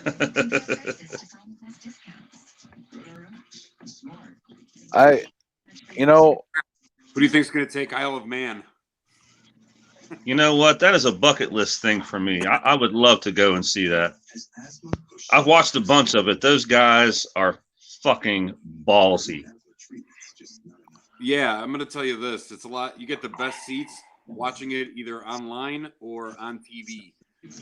Yeah, I hate to say that, but you're right. You do get the best coverage not being there. When you're there, it's great, but you see one little piece of the track. That's it. And it's usually, and that's it. It is exactly that. I love when every once in a while you see some guy hanging over a wall with his camera and one of them bikes blows by. Yeah, dude, you really do not want to be hanging over that wall. It really makes you reevaluate life. Chubb says the new Ninja 1000 is using their EPA regulated motor as a selling point. I don't understand why they. Okay, so look at fucking Los Angeles. The EPA has done dick about that, but yet I don't even know if there's actually. I think there's less when you have a properly tuned bike. Less emissions than a car by far. That's a 2-cylinder motor versus anything else. I don't know. Sport bikes are fun, man, but I don't know if EPA regulated sport bikes are really gonna super sell because that's not why people buy them. No, that is not why people buy them. And I thought they had kind of done away with a lot of that shit, man. No, I mean, here in Ohio, we don't have them emission stations anymore. They did away with that shit. I mean, they were pretty bad about it for a while. The EPA is like looking at all the exhaust and stuff from Harleys that's causing issues. And it's like, how many more cars are in the world in the United States alone than motorcycles? Millions. So when they do the EPA standards and the EPA spotlight on people, it's like you have a fucking 900 horsepower or 1,000 horsepower Dodge Demon. Oh, he lagged out for a second. But you have a 900 horsepower Dodge Demon that probably has no emission. Like, I mean, if that thing's got emissions, they got to be minimal just to pass. There most likely is not a catalytic converter on that fucking car. No, but like that's the problem is like they're not even targeting these companies making these muscle cars and anything like that. In the same sense that, and honestly, with motorcycles, you get punished worse than with a motor company, like a car company. Yes, because you don't have the quantity. So if Ford got slapped with a fine of like $10 million, that's chump change to them. I'm sitting here agreeing with you, and I'm wearing my Dodge shirt. I'm conflicted. You can't dodge them. But yeah, you get a company like Harley gets fined $10 million, and everyone has to pay for it. I mean, I didn't realize that they were being so strict on Harley about that type of stuff. Yeah, dude, there was a huge lawsuit from the EPA, and Harley lost, and they had to pay a huge fine, and they can't do anything. Like that's why if you put a tune in your bike on a Harley nowadays, the moment they plug and it's under warranty, the moment they plug that computer in, it's like, oh, your factory tune's not here. Bye. They blacklist your powertrain warranty. Wow. Okay, that seems. That's kind of fucked up, man. I mean, I live in an area where you hear a shit ton of unrestricted Harleys. I mean, there's a club chapter right down the street from me. There's 2 bars right down the street from me. There's a drag strip 10 minutes away from me. A couple of the local gas stations sell race fuel, so it's a pretty hot spot for bikes. I mean, you hear them all, but damn, there are some loud Harleys in my area. That shit is not stock. yeah, one of the people I know that it was Bones just got his motor rebuilt. I don't know if he got the kit on it or not, but I know he got it rebuilt. I don't know, man. Like, I don't understand why people still like in my mind an 88 I guess is reliable, but at the same time to me I'm like I want to be able to go. When I hit that throttle, I like that fun feeling of not knowing if I'm gonna die. It is that, isn't it? It requires a thing called torque, and that's something that Evos don't have. I've always told people a crotch rocket is the closest thing that a hillbilly will ever get to a fighter jet. George Bush was a fighter pilot. Who's he? Hillbilly from Texas. I'll tell you what, when I was younger, I got approached by the military. You know, you're in high school, you're getting ready to graduate, and I don't know. I was never really good at taking orders. I just thought a military career was probably not my best choice. I was going to get my ass kicked a lot, and I just thought it was a bad idea. But the only thing that ever appealed to me was maybe flying a fighter jet. If I could have got into the Air Force, I would have. And that guy told me straight out, you don't have enough education. And it's just like, well, fuck, man. Not that I wouldn't want to serve my country. I would have. I don't get that. I don't get that though. Like, why do they require a college degree to be able to fly a jet? I don't get it either, because I was ready, willing, and able. I told him, you put me in the fastest thing on earth, I am game. And that's fine and well, but I think what it really boils down to is the fact of the learning aptitude that needs to go with flying a $10 million plane. Yeah, but why wouldn't they do an IQ test? Yeah. Because I might be wild, but I ain't stupid. Because here's the thing. I'm just going to throw this out there. A college degree just proves that you can sit there and regurgitate information. Exactly. Doesn't mean you're any better or worse. Right. You know? It's like, I don't know.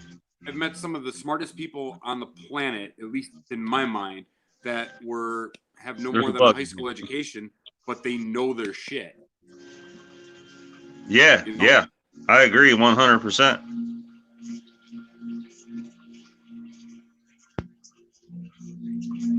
But I always felt like as much as you like, you feel the road when you're on your bike, and just the way it moves through the air and whatnot.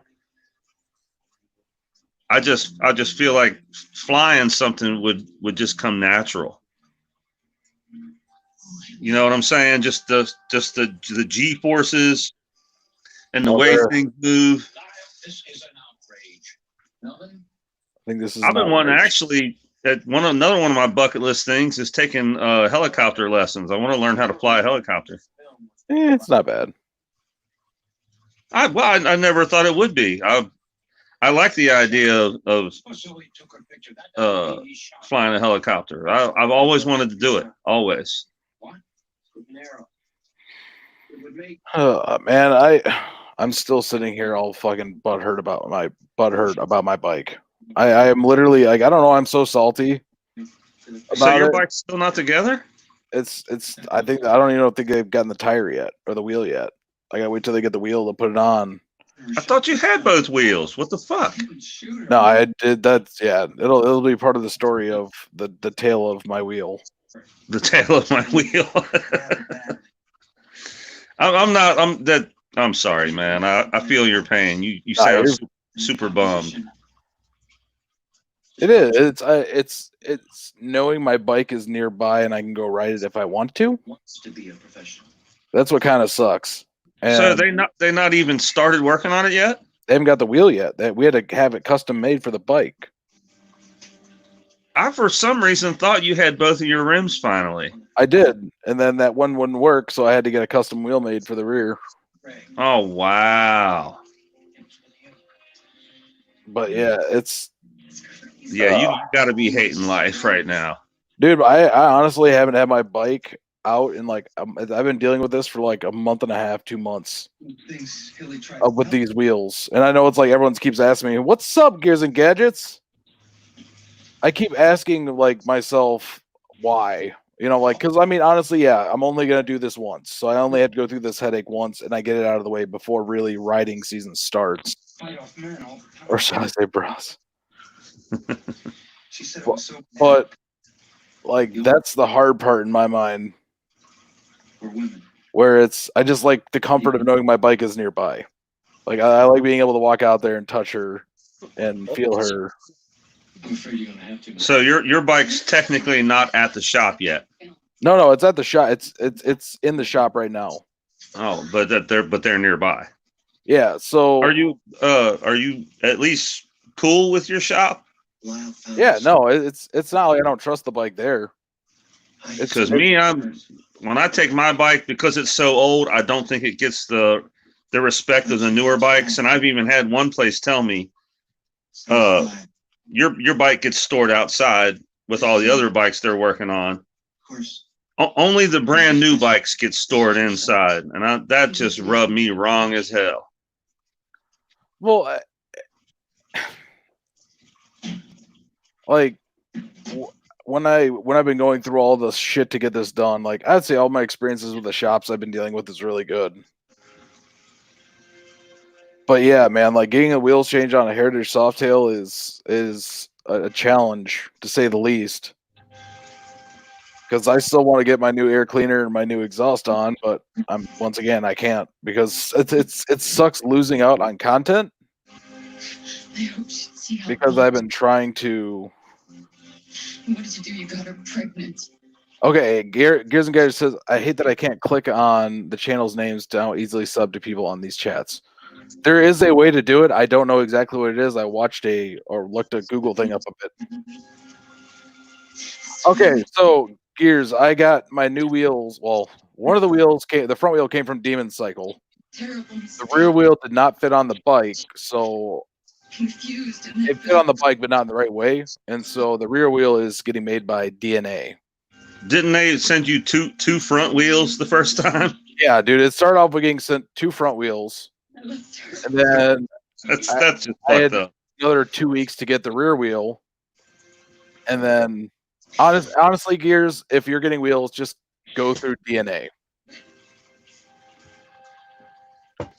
I keep hearing that scene in Oh Brother. It's a geographical oddity. It's 2 weeks away from everything. It's super. I'd love to swap wheels. Yeah, so Gears, if you're gonna do it, just go through DNA, tell them the bike you have, and they'll custom make one. Because if all fails, I'll have the schematic for mine. So what's the final damage on them rims you bought for your bike? So I'm sending the rear wheel back, and so the original set I got was like $650 for the pair. Yeah, from Demon Cycle. That's actually not that bad. No, it's not. But the problem is that the rear wheel I got sent and the rear wheel they send out for the Softails would fit every other bike except for 18 and up. Oh, okay. I found this book of Mark Twain in a room.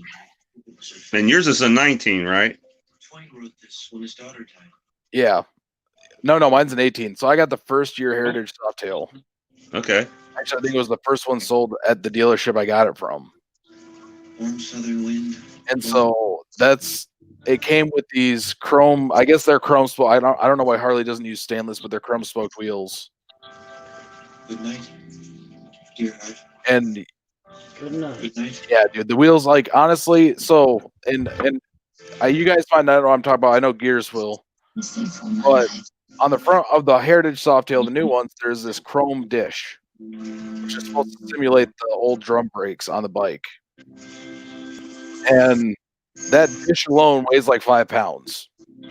Holy shit. And they got steel wheels with the chrome spokes. So those are heavy as hell. And that dish is purely decorative. There's nothing under it? There's a spacer underneath there. That is like, it's clipped, the dog dish is clipped to the spacer. I took that thing off when I changed my tires. Yes. That thing definitely needed to come off, but yeah, dude, it weighs like, it's completely aesthetic, weighs like 5 pounds. I'm sorry, there's a goddamn bug flying around in here that keeps buzzing me. I look like I got Tourette's. Whoa, that was a big one. Did you see it? No, yeah, and then after that, I changed out the Medicare approved benefits, including dental. I got the new windshield put on. I got. Just call the toll-free number on your screen now. Your bike looks badass, man. Well, it's cool as so that windshield was actually made for that bike, which is cool as hell to me. Like, they actually had to make it for my bike. To find out if you're eligible for a Medicare. It was the first ever tinted one for the Heritage Softail they sold from Freedom Shields. No shit. Yeah. Rides to medical appointments. You may also and I got the handguards from JT Customs and Fabs, but you can get them on eBay or Amazon now. But I always like to. Thank you. Here's the spacer behind it that's clipped to it. Obligation to enroll. But yeah, I took mine off. Benefits review. Well, now, anyways, but yeah, so I got the handguards. I got the only thing a big question I have is bars. I don't know what I want to go with on it. And prescription drug coverage, the Medicare benefits. So many different options. It's now open to help anyone on. That's one of them things that people, like we were saying earlier about easy modifications. That's another one of them things that people just change is your fucking seat, like your handlebars, your mirrors. You know, that like the exhaust. Those are the shit that's constantly being changed. Looks like, hey Patrick, is that your? Let's see, they can hear the TV and it's apparently cutting me out. Yeah, I can kill that. Vision, hearing, and prescription drugs. There is I appreciate it because a call and Medicare benefits review are. My bad. Oh, you're good. Turning. Were you trying to turn me on? Congratulations, you did. But I've gone through that bike with I guess that really is the biggest modification you can do to a bike in my mind is the wheels. That's probably gonna be your most expensive out of all of them. But Like it is. Literally, it's going to turn into a 2-part video, and it's going to be the realities of buying cheap videos. Yeah, I saw that. So yeah, I watched Gear's video. It said the last video Harley should offer a bike builder custom ordering feature for the expensive bikes. So what he's talking about, and if he wants to jump in here, so if you want to jump in here, Gears, and you can and explain it. I pretty much understand exactly what he's saying. There should be an option to where you can have your custom bike come from the factory. You order the options and they build the bike to your specs. Well, and that's the thing is like you can do that with cars. Why can't you do that with the Harley? Exactly. That seems like that would be a hot seller. Because nobody wants the same old shit. Well, could you imagine though, like in the concept of what he's talking about is like being able to like see the bike with the parts already on it. Like you have a rendered bike, you can add the parts to it. They have different pictures. They can lay over it. Exactly, and you can absolutely do that on computer now. That's easy. Even my dumb ass knows that shit. I suck at computers, but you can see computer renderings are amazing. I could only imagine being able to like, because I guess the reason they don't do that is because you don't get that kind of pressure from the dealership. I think it's dumb not to, because who wouldn't spend more to get a one-of-a-kind bike to their pretty much exact order? Everybody wants to be different. Everybody wants to be unique. You know, you can't buy the same shit over and over and sit there and try and add mods to it. What the hell ain't been done as far as bolt-on goes? Yeah. Everybody and their mom has done the same shit. Gear said, I think a bunch of older guys with bikes in the garage are simply looking at $4,500 worth of mods on their 2005 Street Glide and just can't stomach doing the same thing again. That seems honest enough. Yeah, Harley is basically encouraging people to hold on to their old stuff because how much they had to mod it to get basic stuff done. And I think they are. I mean, I think a custom build order would draw people. If they thought they could come in and order one unique bike that stands it's as, you know, right out of the factory, different than everybody else's, I think people would love that shit. I would. I mean, being able to just go pick up your bike the way you want it already done, no having that. But like, would they do that financing over the internet and all that stuff too with it, or would they? Like, I mean, yeah, the dealership's going to lose out on that sale in person because it's going to go right to the motor company. I can't hear you. I can't hear you. Nope. Is it muted? Nope. Okay, he'll be back in a second. He'll be back directly. But I think that it's actually a good thing to look at, because if you could actually see the bike and like be able to purchase and have it delivered, because I think what he's saying is all the stuff these people have done to their bikes, you know, yeah, eat as much as you versus, you know, being able to be like, hey, I don't have to go through all this hassle of actually putting everything on the bike again. Spoonful. Because I think that's the one thing is it's hard to sit there and want to go through and like, I know some people, I like working on my bikes, but at the same time, like if you keep changing bars and changing bars and changing bars, eventually you're just going to want someone else to do it. And if you can do that with a custom builder where you can actually order stuff, like order the bike to your standard, your spec, all your accessories you want immediately, you're sitting golden. Yeah. I mean, hell, honestly, I'd even be willing to pay extra for that. To be honest, dead honest with you, you know, it's one of them deals you get what you pay for, and if you want something different and specific, you know, hey, I'm willing to pay extra for that.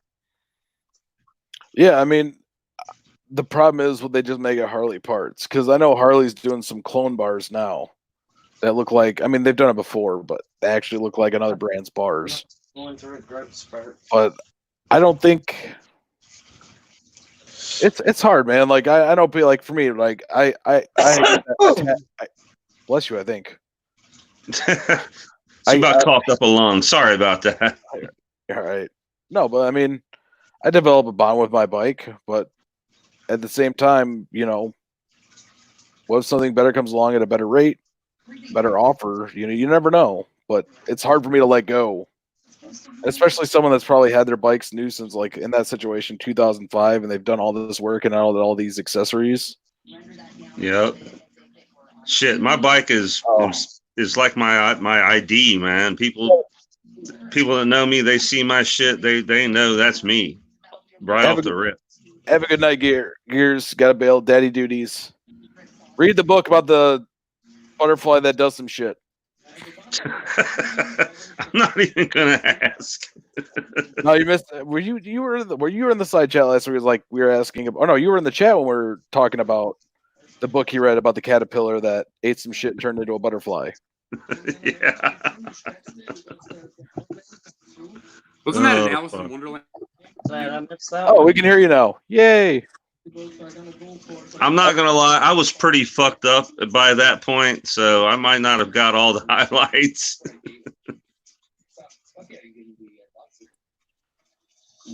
I think that Harley's got their mind in different places than it should be right now. I don't know.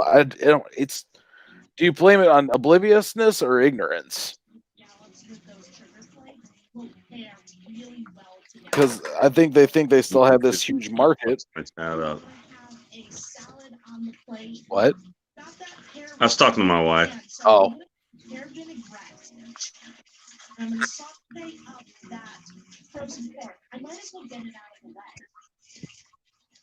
I'm actually getting pretty hyped about this fucking crazy ass bike I'm building right now. And that's how you should be.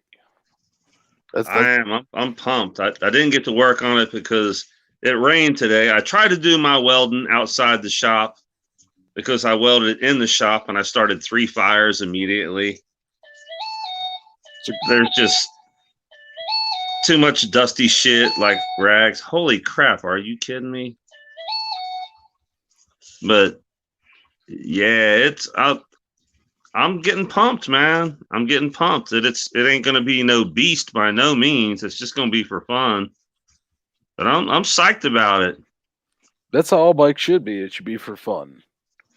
I do like, it makes me giggle that some people get so caught up on speed that they really forget like what having a Harley's about. It's like, if you want speed, honestly, you're right. Get a sport bike. You want a cruiser, you can go miles and miles, get a Harley, you know. And if you want to have just outright fun, build something from scratch and get on it and ride that shit, because the excitement and the fun factor of it is unmeasurable. It's like moto crack. It really is, because you're just so fucking amazed that you made it from nothing, and then the fact that it's actually carrying your ass down the street, it is fucking amazing. It really is. It is about the equivalent of when man made fire. It is. It's exactly like that. You're right. It is. And I'm gonna tell you this from my experiences. It's like when I built my first bike. It was, I don't know. There was just a lot of like blood, sweat, and tears that was put into it. And then when it was all said and done, and you hear that motor fire up for the first time, it's just, I don't know. It's just an amazing feeling. It is an absolute amazing feeling. Thank you, Donald. You're right. It is. It don't matter if it's a motorcycle or a fucking mini bike. Yep. If you build that shit up from nothing and get on it, and you can spin around even just around the neighborhood, it is so fucking exhilarating.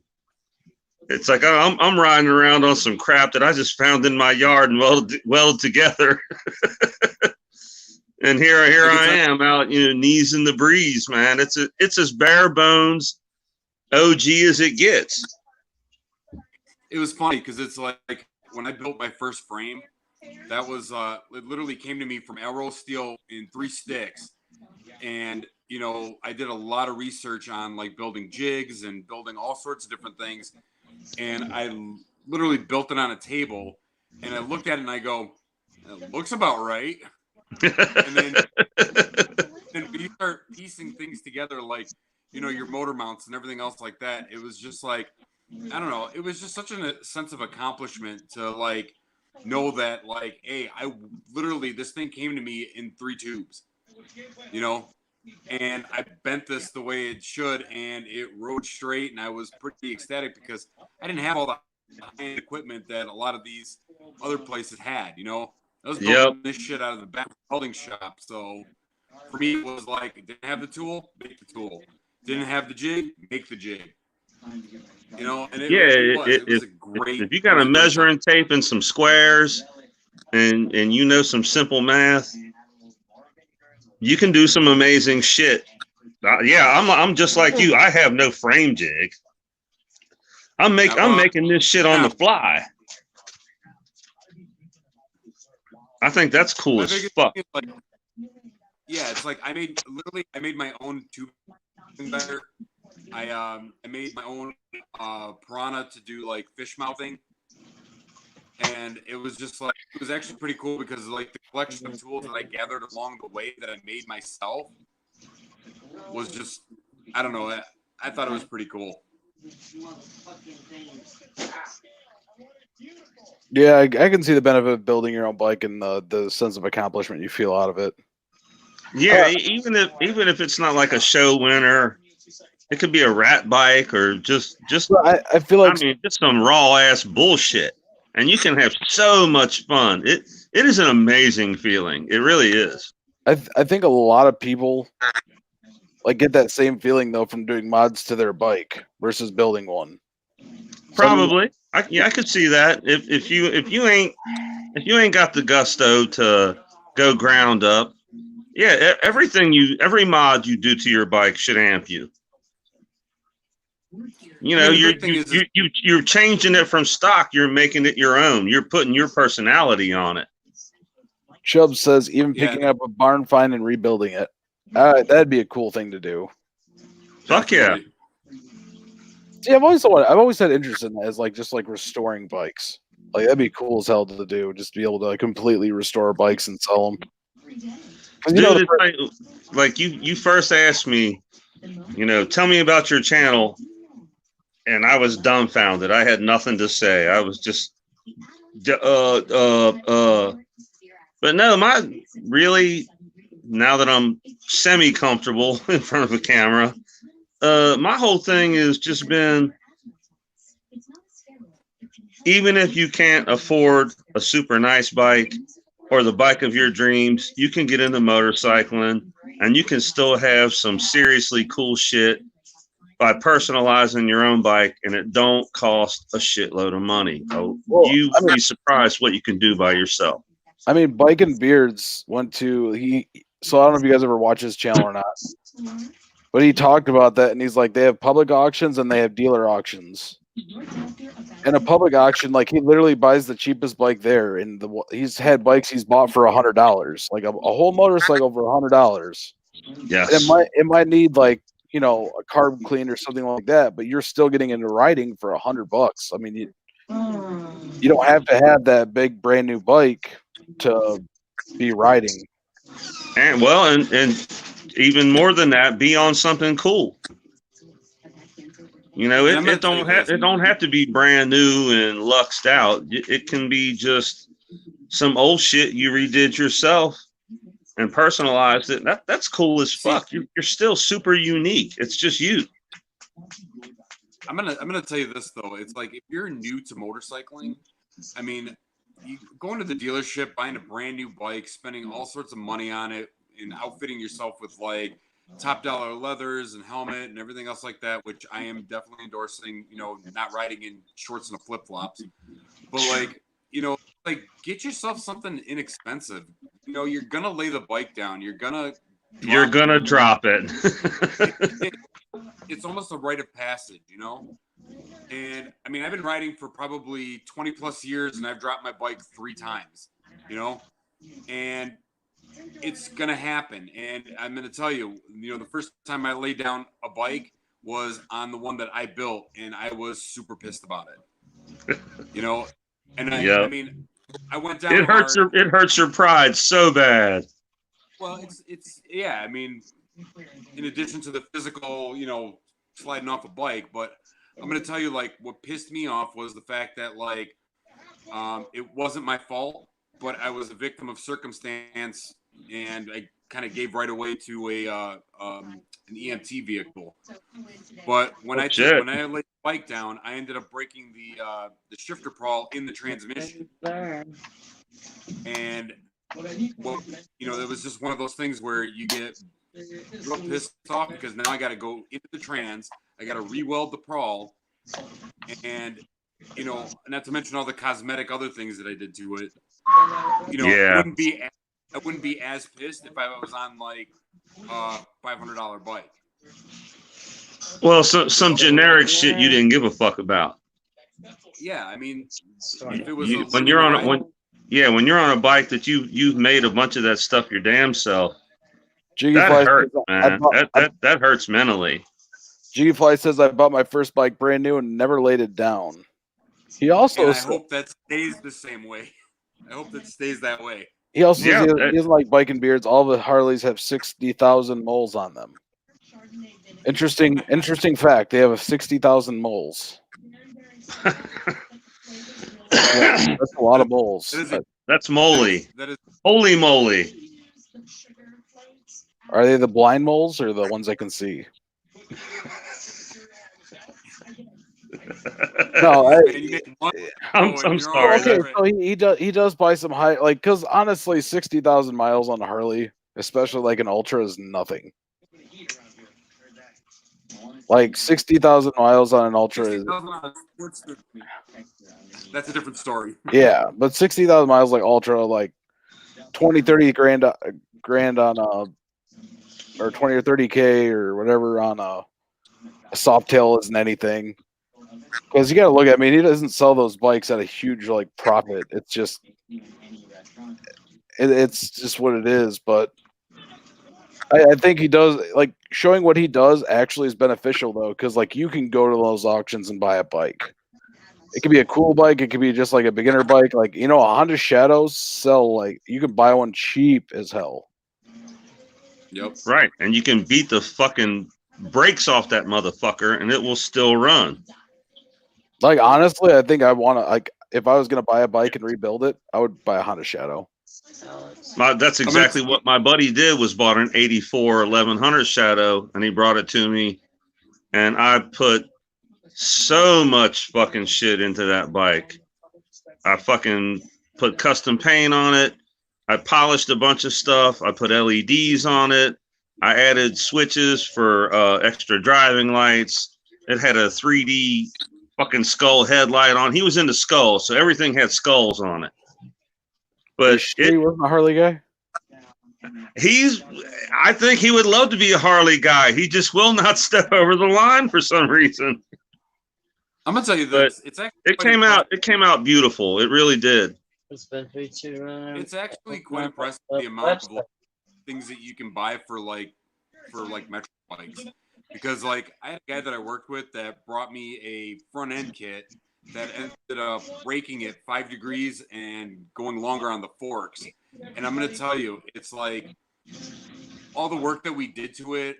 I ended up like doing a lot of custom work to the rear fender, put all the lights into the fender, and then we put that kit on the front of it. And I'm gonna tell you, it looked, I don't know, it wasn't my style because I'm not a big fan of the long rake, the big rakes and the long forks. But you know, he was happy with it and he rode it and he enjoyed it, and you know, that was the big thing. He customized, you know, a metric bike, you know, with what he wanted, what his mind's eye thought it should look like. You know? See, I don't understand why we're in our time frame that two wheels had just stopped being two wheels. And what I mean by that is when in our time did like just having a bike and riding it change to like brand wars? All this division. Yeah, these brand wars and stuff that have. I mean, because I don't know, man. I don't know. I'm with you. I think it's silly. Yeah, Honda's not like not many. A lot of people are going out and buying gold wings. You know, like brand new gold wings. Not a lot of people are going out and buying Suzuki Boulevards. They're not buying the Kawasaki. I can't remember what Kawasaki's called. Vulcan. Yeah. They're not too many of those that happening. But you look at like Harley and like there is Harley's there. You know, they're that premier brand. Dude, the Harley draw will never die because there's always going to be single dudes that want to get into that Harley lifestyle. I've known several different guys, and I'm not. It's not a Harley dig, but the only reason they bought a Harley is because they wanted to hang out with Harley people and get into that Harley lifestyle, and that's fact. Yeah, but it's not a dig; it's a fact. Yeah, but I want to throw this out there. You don't have to like have a Harley to live. It's not even the Harley lifestyle. It's the biker lifestyle. Exactly. I mean, this isn't and I know people have different schools of thought on this, but like for me, like I give respect for anybody that will climb up in the saddle and ride two wheels. I got no problem waving to guys on sports bikes. I got no problem waving to bikes. I just, like I said before, knees in the breeze is my only disease. If you can get up on the saddle and you can ride, I don't care what you're on. My grandson's been part of the motorcycle life. Most of the guys, and I'm going to be 100% honest, most of the guys that I ride with ride Harleys. I really don't have any people that I ride with that ride sport bikes.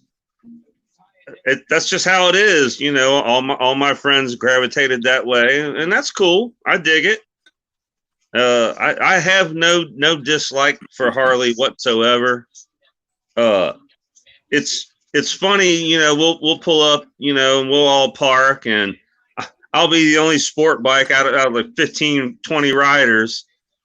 And, guys that I'm unfamiliar with will come up to me and they're like, damn, man, that fucking bike is really fucking nice. Hey, most of them think it's new. How long have you been on that? And it's like, well, I've had it for years. It's a 97. It's basically 23 years fucking old at this point. And most people think it's new. And I get mad love from the Harley guys, man. I really do. Everybody that sees it loves that thing. Chubb said the only reason I bought a Harley is because I test rode one. And holy fuck, I fell in love. That's because you test rode a 19 Heritage. That's why. Like, I mean, honestly, I will say that the Heritage is the bike that can compete with really all, or the Heritage. Even the Heritage of any of the Softail lines, really the only one that can compete with every other brand. Because your bagger competition is like whatever someone goes with.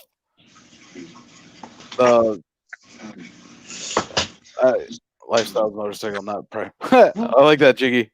Jiggy says lifestyle is a motorcycle, not a pride march. Correct. That's a true statement. It is though, man. But like the Harley, I don't know why people want to buy into the Harley culture so much, because it's not really the Harley culture. It's just the adapted Harley culture after like 60s and 70s, really.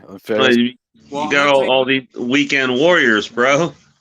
I'm gonna tell you this: the mere fact that like society has kind of like mainstreamed the biker lifestyle, if you will, and has made it like I don't know, like those people that normally wouldn't go out and buy a bike and ride, it has kind of introduced them to that. Because it's like, I know how many people have you known that have like seen like when the biker build-offs were there, and when Sons of Anarchy and all these other shows that came out. I mean, that is it. Weekend warriors, they want to be outlaws. They want to be bad boys.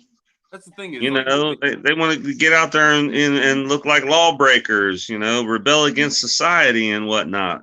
Well, and that was the whole thing. It's like that whole like that whole mentality of like going out there and putting on leathers and getting on a bike and going to ride, and like people look at you and give you different respect. I mean, it's like if you're riding because you're trying to like improve your image, that's like the wrong reason to ride. You're gonna die. I know. Someone has the radio on or something? TV? I don't know. That's probably me. So the one thing I like, I know a lot of people bash on the movie Wild Hogs, right? Which I actually like it. I think it's a pretty good movie for what it is. But I think there's a really important lesson in that movie that they're trying to get the point across is like that. Putting miles on it. Yeah, no, and that's what it was. It wasn't about territory or anything like that. It was about, being with people you can have fun with and make memories with and doing it. It's not about trying to be that badass. And I think that's what people are missing with the Harley culture is I like the Harley culture in the sense of like, you got your like hog chapters are very efficient and good. But people don't like it's even then you get people that there's always going to be people that try to act like that badass biker, and the ones that are really badass bikers don't act like that, and just to add to that, it's kind of like those people that will go out and buy a vest and throw a SOA patch on the back of it, not understanding that you're diving into a subculture like club life is very different than what you see on TV. So throwing a patch on your back is not like the wisest idea. No, it's not. And that's the thing is like people will go ahead and like, I don't know if it's like the wannabes or whatnot, but like, if you're going to start something where you want camaraderie and you want brotherhood, you want something like that, you don't need to unite under a patch to do it. No, and that's the big problem is like I think people feel you need to have that. They feel that you need to have that patch, to make you part of something. And that's not the point of what Harley's is. The point of a Harley-Davidson and what was the brainchild of William S. Harley and Arthur Davidson was to have a bike that everyone could ride, everyone could have, and it was about the adventure, not the look, because up until the 50s, you wouldn't see leather jackets in movies and stuff like that. Unfortunately, I think a lot of guys patch up because they're out being assholes, and they ain't got the balls to be out being an asshole by their damn self. Well, I mean, if you really want to jump into that life, all right, if that's the life you want to be part of, make sure that you can back your shit up. Do not be that person that is hiding behind someone after you make a comment. Be the person. Exactly. And I see a lot of, and no disrespect to people that are patched up. I'm not, picking a fight or anything like that. But I do see a lot of guys that do that just because they ain't got the sack to ride alone when they're going out and shooting their mouth off. They get out and they get in a club and they start shooting their mouth off because they got 20 guys backing them. Yeah, but I'm going to tell you this off the rip, and I'll tell you from experience on how it works within club life. If you're that asshole that's running your mouth and constantly getting yourself into situations and getting your club brothers into situations, you're going to get booted from the club. You're going to get dealt with internally. See, I respect that. I respect that because I think a lot of guys that are clubbed up, they're doing it because they're loudmouths and they don't want to be out there fucking answering for their own bullshit. And that's just me. That's my honest opinion.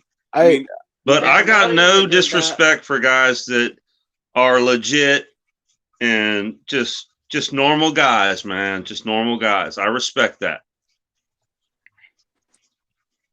See, and that's the thing is, I'm a firm believer.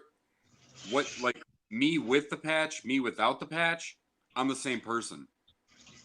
Nothing changed when I throw my cut on. That's respectable right there. You're true to yourself at all times. Well, because this is the life I choose to lead. I mean, this is not like my club doesn't dictate how I live my life. You know, I dictate how I live my life. And I just do it with like-minded individuals. Oh, you finally got it pointed in the right direction? Is that what you were going with? Here, man, I'm doing my best here. No, I mean, and that's like when you find the right place, it's that family aspect and that brotherhood, that feeling. But like that's like don't, and this I say because everyone will tell you this, is if you are looking at going into a club, all right, do your fucking research, do your time, and figure out which one. Don't be jumping around just because you find something you don't like. Just figure out where you want to go. Don't just keep. Well, I think a lot of it comes down to how do you really want to live? I mean, are you in that outlaw life? Or you just want to ride fucking motorcycles with a group of guys? Yeah, but what qualifies? There's a huge difference. What qualifies between the outlaw life and the regular rider, though? Well, I think the difference is pretty obvious, honestly. If you're in that outlaw life, you're you're doing a lot of outlaw shit. There could be a lot of variables. So I'm going to tell you this: you don't have to have a 1% patch to be an outlaw. You can be an outlaw and do the outlaw life completely on your own. Bro, I 100% agree. I am that way. I've lived in the gray area my whole life. Even though I don't ride a Harley, I don't necessarily believe 100% in what I would call man's law, the law. I don't believe in that shit. I think a lot of it is meant to generate revenue, which isn't lawful. You're not looking out for anybody. So I'm not judging anybody by no means. I've been in the gray my whole fucking life. So yeah, if I don't mean any offense. What's up, Harley Dave? None taken, at least from this end. But like, what I'm saying is that offense taken. I'm never giving it back. I'm tired of being the only sport bike guy in your stream, you fucker. Make some friends. I have many friends. I don't know. I think the biggest thing is like the MC life isn't for everybody. But like there's always RCs. There's just guys that get together and just as much shit as you can give hog chapters, all right? It's just because it's fun. They serve a great purpose, all right? It's a non-binding group of people you can ride with. Yeah, I mean, there are not too many clubs out there these days that are still unite under an MC patch that are not 1%ers. Right. There's exactly a whole lot of, and most of them that are that way, like have been around for quite some time. Bro, yeah, I am definitely not judging. I've been doing it dirty my whole life. That's a fact. I'm not going to lie about that. So I'm not judging anybody, not even a little bit. Even though outlaw is a mindset, just because you grew up in the city and drive a lifted truck does not mean your country. I just need to clear that up real fast. I do not live in the city or drive a lifted what? Charger? Is that what you said? No. Anyways, I think that your perception on what controls you in your mind is what makes you outlaw. I mean, if you want to go by strictly AMA standards, for what's considered an outlaw club is a patch with a rocker that has an area on it. That's considered outlaw? Well, 3-piece is considered outlaw. No, it's anyone that has a rocker claiming territory. Okay. Claiming territory. Well, hold on. We we have that same situation patch. The what? Our situation, we're a 2-piece patch that still has a lower rocker that claims the territory per se. Yes. To go outlaw, it would be a 3-piece patch. Usually you belong to the AOA, which I'm in 1%. I'm just going by AMA standards on that one. Well, like, because I got to take a piss like a motherfucker, so you're going to have to deal with that sound for a minute. Why does it sound so painful? Could be singing something.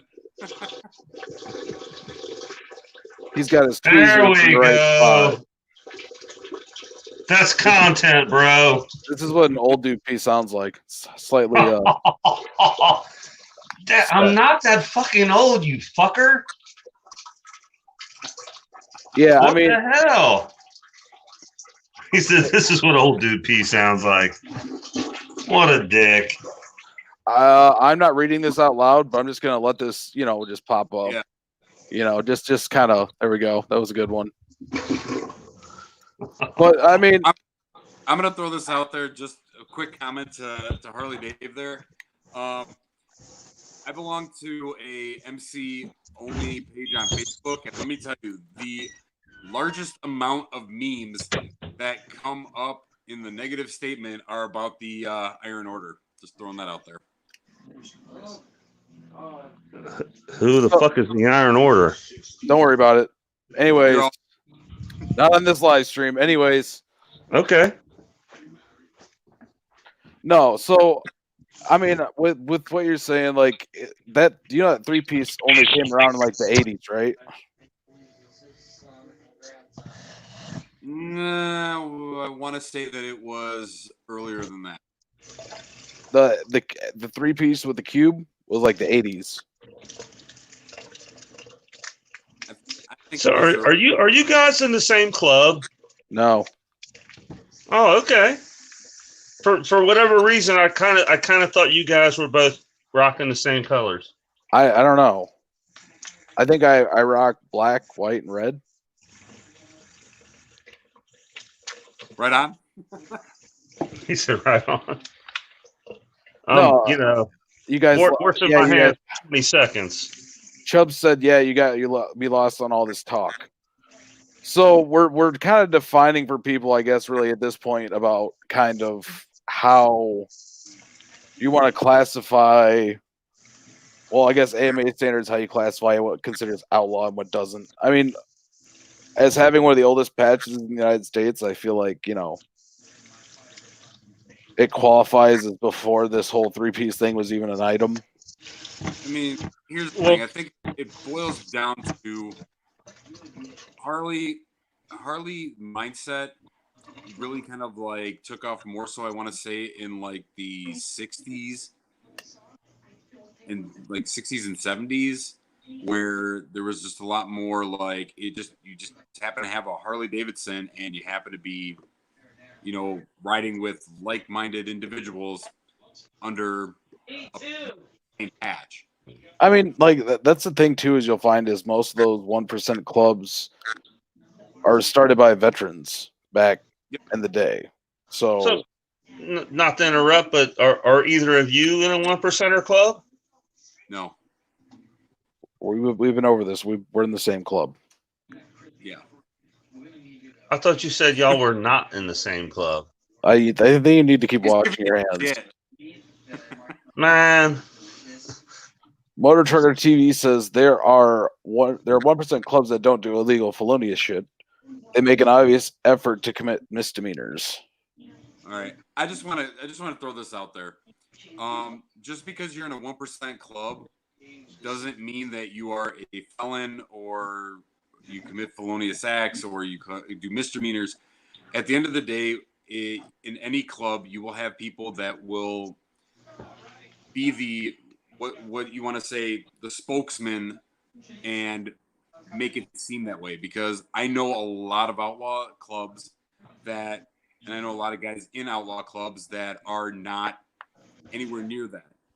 No. So it's a few that spoil it for the rest.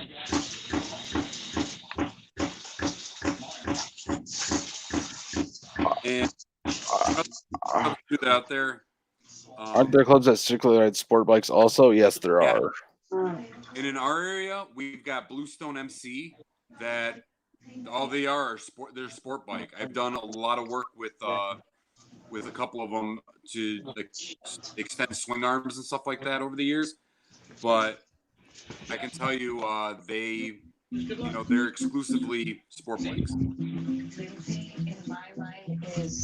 And that's the kind of determine is like at what point does it change from anti-conformist behavior is prevalent in 1% clubs. Yeah, I mean, I think that's all clubs, really, all like true MCs. You know what's funny? It's actually do you know the history behind the 1%ers, where that came from? It was the 1% that was in the military. No, 1% Ouch. 1%er was actually coined by the AMA. Oh yeah. Back in the day, stating that 99% of motorcyclists are law-abiding citizen, and it's just the 1% that are outlaw. Our outlaws ruin it from the bunch, and they took it and they ran with it. I want to make something clear right now. I love outlaws. I'm 100% for those guys. I have no disrespect or dislove or judgment towards anybody that is outlaw. I love that shit by all means. But yeah, to go back to that Motor Trucker TV, I think anti-conformism is something you're going to find in all like real MCs. I think you're going to find it in fake MCs. Dude, I think nobody wants to conform. Are you kidding me? That's the whole point. I think it really comes down to the individuals, because it's like, okay, so here I work. I formerly used to work in corporate America, looking the way I do. This does not conform to what my my chosen career path would look like. Yeah, you don't look like a businessman. I'm in engineering. So I thought you meant like an office worker guy. You do look like an engineer. I worked in manufacturing, and I worked in an office, and on numerous occasions I've had my boss, come up and put his arm around me and kind of like tell me that, hey, engineers look a certain way. I used to have a lot longer hair, long beard, but that's not like, I was always grown up with the mindset that I should never have to worry about what I look like. You should judge me based on performance. Yes, I agree. And I'm not like tooting my own horn, but like I think at the end of the day, it's like I'm good at what I do, because I spent many years pounding and beating my craft to get it to perfection. You can do it basically subconsciously at this point. And that's the thing is, like, I don't want to, like, people will look at you and judge you by the way you look. Why should my appearance or the way that I ride a Harley to work? I mean, I managed a lot of people, and I would show up on my Harley and people would be like, kind of like taken back a little bit, going, you don't fit that profile of what a manager looks like. A respectable guy. Yeah, at the end of the day, my performance and my mindset are what got me to where I'm at, not my physical appearance. Exactly. Hell yeah, I agree with that 100%. I'm the exact same way. Harley, you could look at me and think I'm a nobody, but I'm well respected because I'm good at my job and my boss loves me. Harley, I say Harley-Davidson says, I agree. I'm an IT manager in the automotive world, but I have tattoos all over me. I like that. That was me. I was a quality manager with the same thing: long hair, long beard, tattoos, and go in the other room.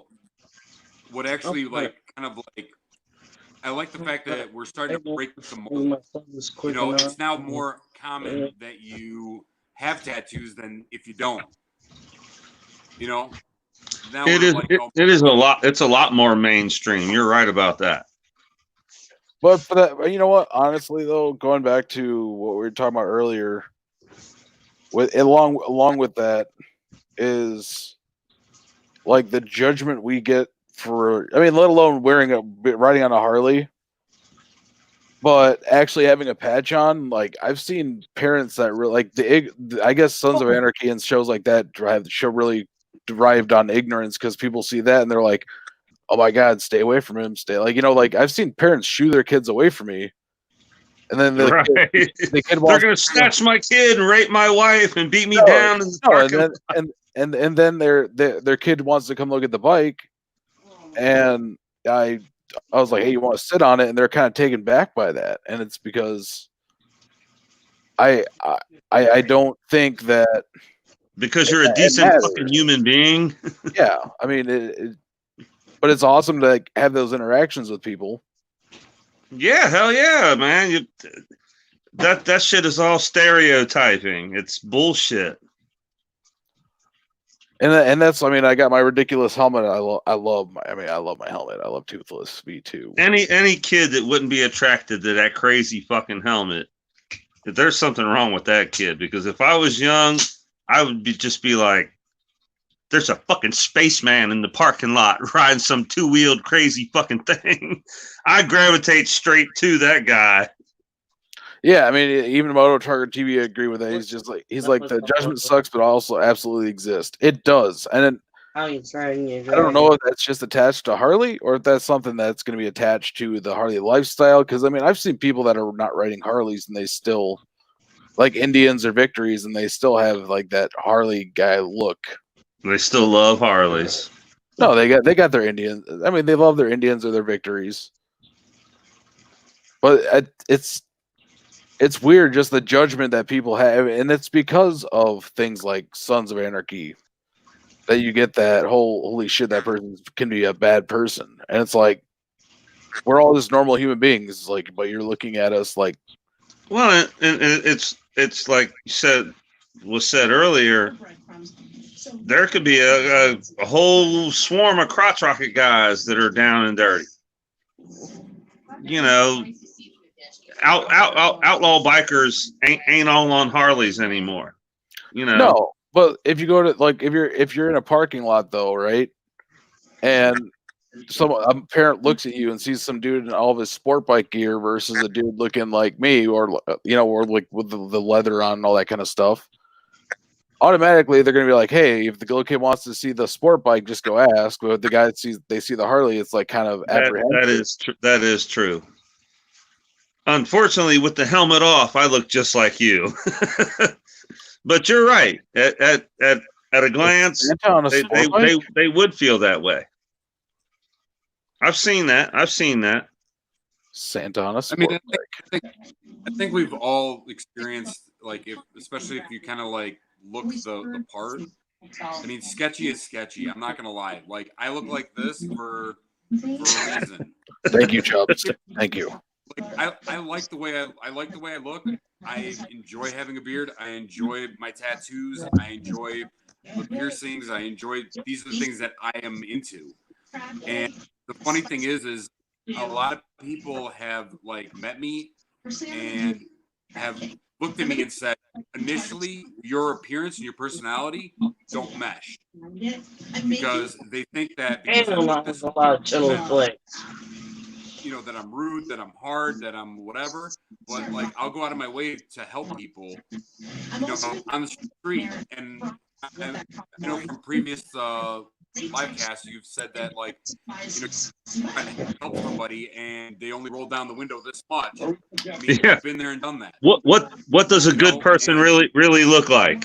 I mean, if I'm being 100%, I mean, honestly, if I can be 100% honest, it's if I'm looking at the full situation, is that a person on a Harley is more likely to stop and help someone else than a person on any other kind of bike. And I know that it's kind of like a thing that, everyone's supposed to stop and help everyone, but guys on Harleys, it seems like, are going to be the ones that stop the most. Even like to help someone out in need, like people that are in clubs will do that shit because it's just. Dude, I think that is person to person. I don't want to make an argument of it, but I think that is literally just person to person. Because I've been with plenty of other dudes that were not on sport bikes that wouldn't stop, and I would. Were they on Hondas or Kawasaki's? Because those guys are dicks too.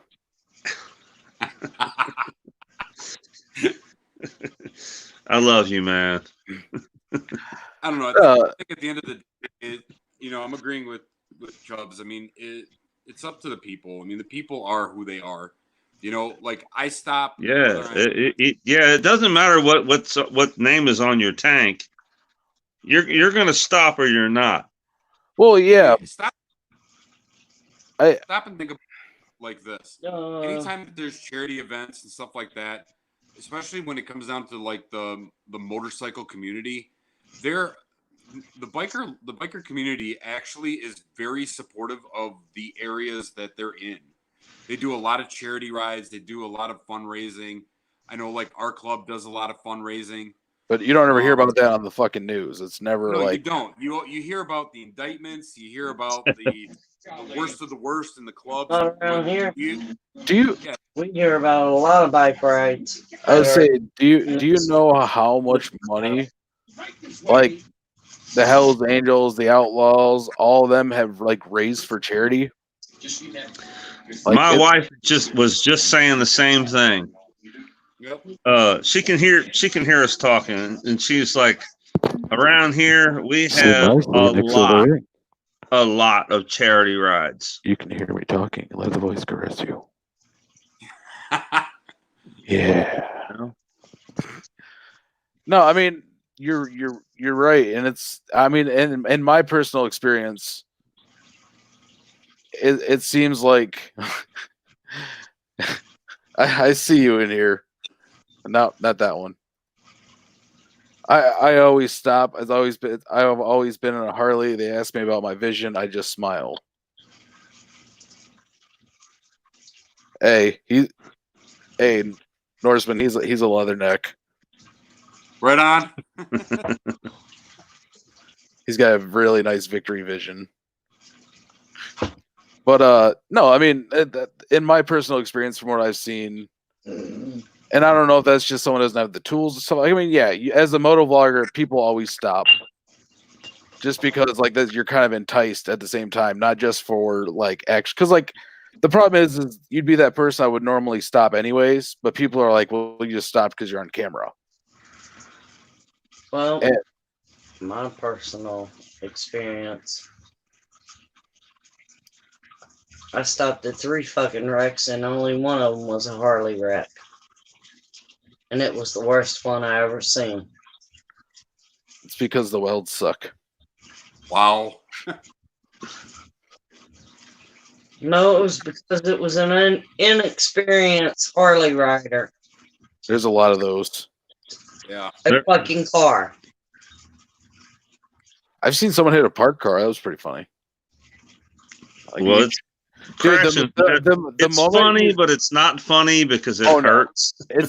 It's super funny because the moment you're trying to act like a badass biker, and then you do whatever, and you lock yourself into a parked car. If they were acting like a badass biker, you lose all credibility right there. Like if you're just if you're Joe Schmo and you fuck up and do something stupid and crash, that's different than. Have a good night, Velasquez Motovlogs. Yeah, that's different. That's different than posing like a badass and doing something stupid. You know, gotta go. Hey, have a good night, Moto Trucker TV. No, Rick says, I feel it's mostly a maintenance issue. Your man made things down. Oh, man-made things do break down. But if you don't do your T-clock or a pre-ride check before you're leaving later, you're getting yourself to failure. Fuck me. That was well put. I have no idea. I actually had to read it. Has he had enough to drink yet? I don't drink. He don't drink, but I do. So you can keep on pouring that shit. No, I agree. I mean, if you don't, it's like anything else, you don't do your pre-flights, You're just asking for a problem. Unless you have a motorcycle that's new and actually is reliable, then you do like a little walk around and be like, "She's ready." You're absolutely. I'm building one that's gonna be new but unreliable. I don't know what's gonna happen with it. To be dead honest with you, I've been schooled in welding and fabricating, and It should have a giant penis coming off the front. that will not be happening. I'm sorry. No, not Wait, at all. what were you about to say, Norseman? I was saying that, like, you're absolutely right. You never see brand new bikes, brand new cars broke down on the side of the road. It just doesn't happen. I'll put up with all I'm putting up with. No, like the one thing I liked and made me giggle going back to that day I came over to your house, and like we went up to Arsenal, and like I was just playing around on my bike. Is that technology, that advance? Like, hi. My favorite part of this entire day. Tell S I said hi. Jardinera. And that is amazing. It reminds me of Tell the Norse woman I said hi. I was like, Just type back. I didn't want to say the full name on the tubes. No, and like just the way it rides. I get annoyed when I have to like. Yeah. So my thing is like when you're riding in a group, and someone likes to hang back farther, and you're like trying to stay with them, so stuff looks normal. And you hit the throttle, and the bike doesn't have enough power to go. I mean, here's the thing. I'm my bike. She's old, and she's only an 80 donkey shoes.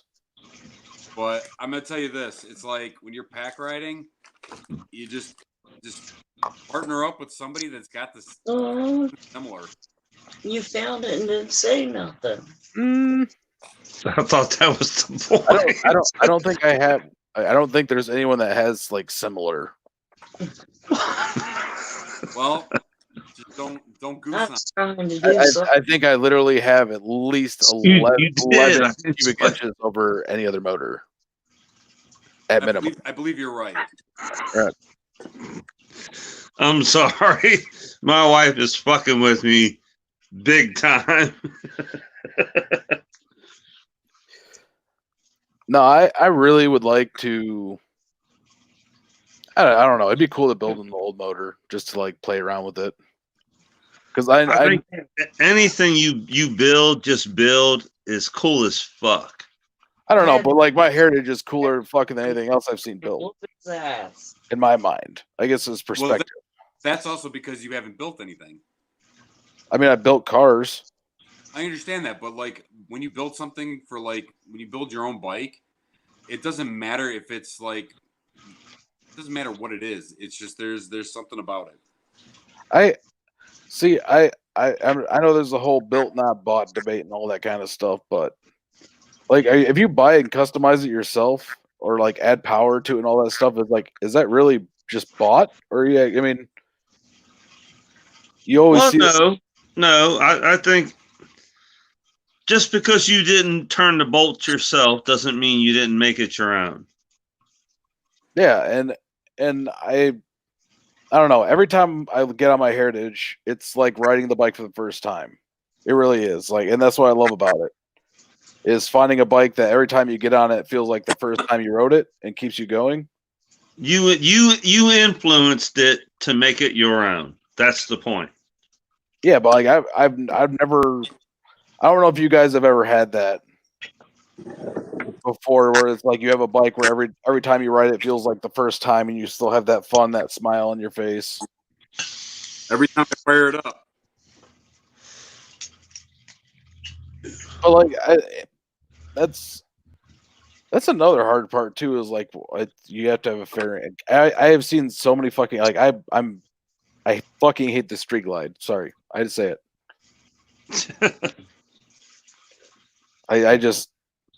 I think that the Road King and the Heritage are two of the cleanest bikes that Harley sells.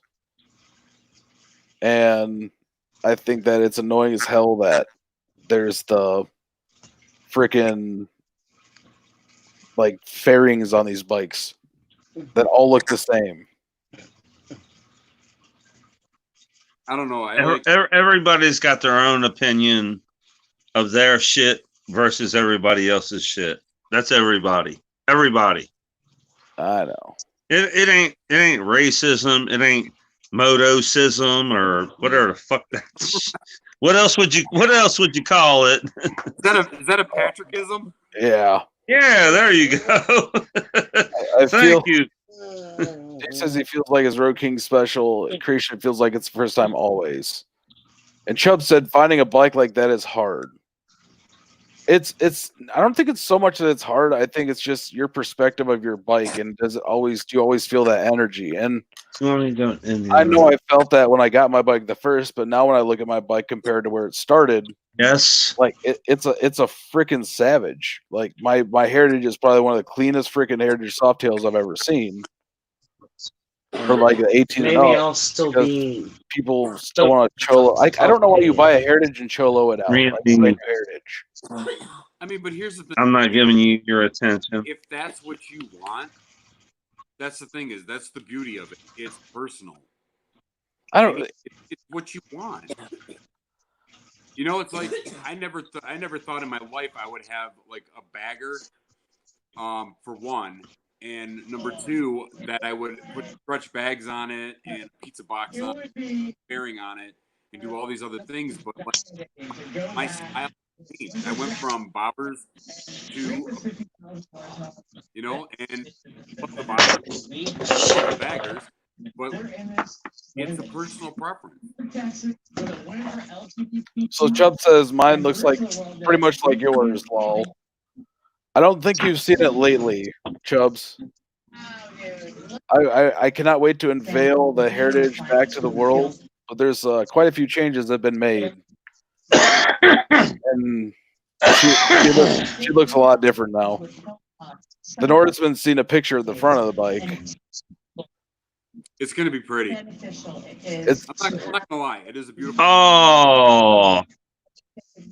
Dick move. I don't get a preview. What the fuck, bro? It's trade secrets.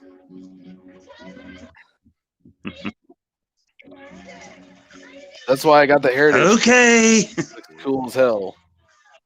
I don't know. I think it's the most versatile. Like how many Harleys can you buy that come with, for that price range, that come with windshield and bags?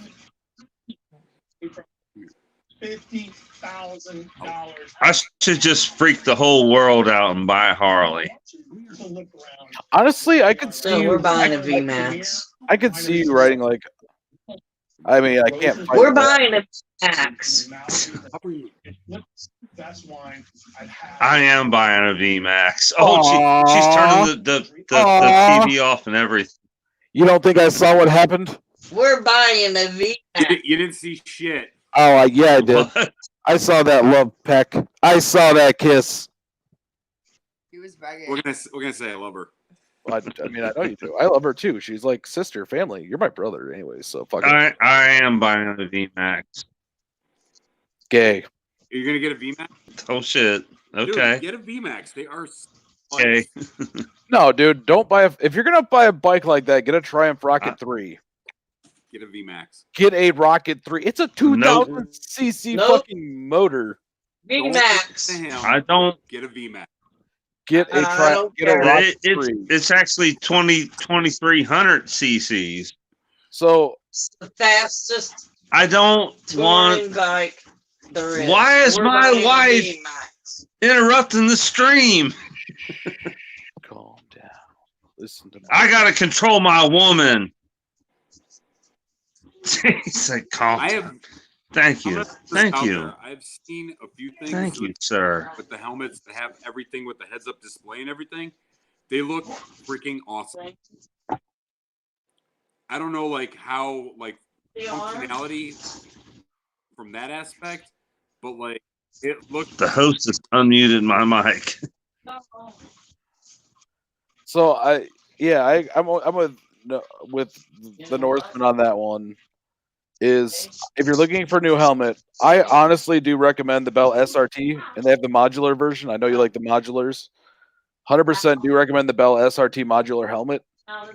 It is super comfortable. It breathes well, and the wind resistance on it is perfect. Like there's not really too much. It puts it around you really easily, and it's DOT and European rated, whatever. The European shit's strict. But I recommend the Bell SRT, and get like a Senna. Because if you get the GPS and stuff, it's like you can strap your phone to your handlebars with GPS, or you got a vision, so you have GPS. So I wouldn't worry about it. Just get the Senna. No. Screw the VMAX. Get a V-Rod. There you go. Okay, I say, yeah. Hey, fuck the VMAX. Get a V-Rod. Get the V-Rod. Forget the VMAX. Get the V-Rod. No. I'm sorry, I can't do it. He doesn't have GPS. I thought the Vision. had GPS. I love the Max, man. It's not that I don't like Harleys. It's just that the VMAX. I'm sorry. It is what it is. See, it's a T-Rex.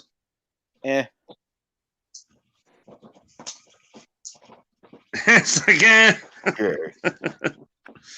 Well, everybody says that until they fuck with one. But then once they're on it, they're like, holy shit. Yeah. This thing is a fucking monster. If I was going to buy one of those, I'd just buy a Ducati Dival. Or Diaval, whatever it is. No. Because Ducati's... A Ducati Diaval would destroy that VMAX. Not on the track, it don't. I would put it against. I've seen the videos. It don't happen. That Ducati is you can do that all day long. Go watch the videos. That Ducati's like 200. Go watch the videos. Are you sure it's a regular VMAX? The VMAX beats the Diavel every time. It beats the Diavel every time. Go watch the video. I bet you it doesn't beat a Hayabusa. Go watch the videos. I bet you it doesn't beat a Hayabusa. There's nothing. Actually, from light to light, it might. I don't think, dude. A Hayabusa. Oh fuck! There's nothing that beats the Hayabusa.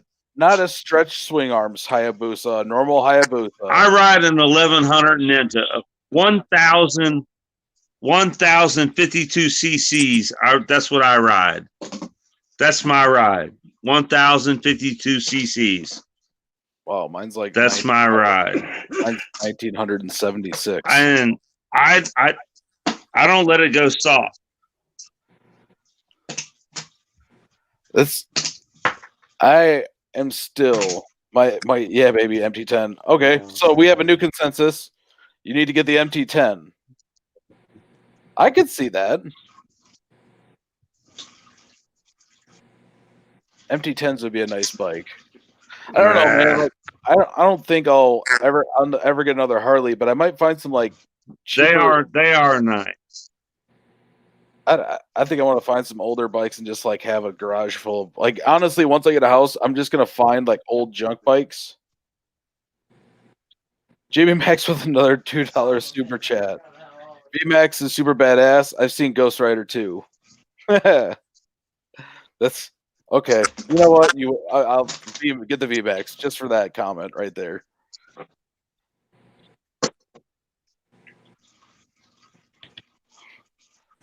Yeah, honestly, though, if I could do it, like I want to find like old Hondas and stuff like that and rebuild them.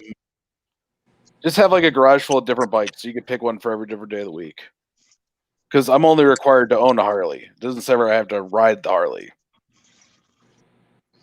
This is true. Loopholes. Dude, you need your own spot, bro. You know, hey, Norseman, I just thought about this. Maybe just buy a Sportster frame and then have whatever bike you want. Just buy like a Sportster for like, technically I own a Harley. Yeah, I think Yeah. Other stipulations to make. I honestly want. I want a Buell. Like I probably want to find the what's it called? What was their adventure bike called? Fuel Blast. No, that's not the adventure bike. I know. I don't know what it was. The Buell's adventure bike. That's the lowest level. I just want to see you on something small. I want a Grom, dude. Okay, so Mrs. Back on. Mick had to talk me out of spending a want a stimulus check on like an Amazon Honda Grom delivered to my front door. I want one, dude. I'm going to get one day. I will have a Grom. I absolutely want one because it'd be funny to ride that up to the clubhouse. Take that shit somewhere else. Go. Do you think we could make that happen? I gotta find someone. I need to find someone with a Honda Grom. It'd be like showing up on. I know, but that's to be perfect though. Just like park it out. I think you should skip a Grom and build your own Mini, bro. I absolutely still want just build your own Mini. No, because I can't ride the Mini on the street. He said I still want a Grom. Dude, you know what I think you need. Yes, you can. Anything under 50 cc's doesn't even require a license. Yeah, but a Honda Grom is as long as it can do the speed limit. 125. That may be true, but the point is, all you need is 50 cc's to do the speed limit and be legal. Yeah, but I need something that people are not going to hit me on because Hall Road, where I live, is fucking ridiculous. All right, so take a look at that. Well, is that a panhead? No. What the fuck is that? That is called a Kicker 5150. I kind of brought it up last live stream. That right there is literally, if you look them up or Google them and take a look, it is like a 200cc mini bike with suicide shift, ape hangers, and looks like a mini,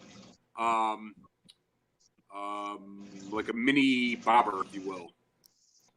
What does that cost? $1,500. Dude, I feel like I'm gonna make some bad decisions. Wow, that's a lot. I'm throwing this out there as the as a, I don't know. Don't let Mrs. Mick jump on my shit if you buy one of those. I still think I want. That looks cool, but I still think I mean, that would be funny to pull up to the clubhouse with, because it looks like a real. Like, I mean, that thing's gotta be smaller than a regular motorcycle, right? Yeah, oh yeah. It's got a suicide shifter. What's that? It's got a suicide shifter on it. Oh yeah. It's deadly. I want one.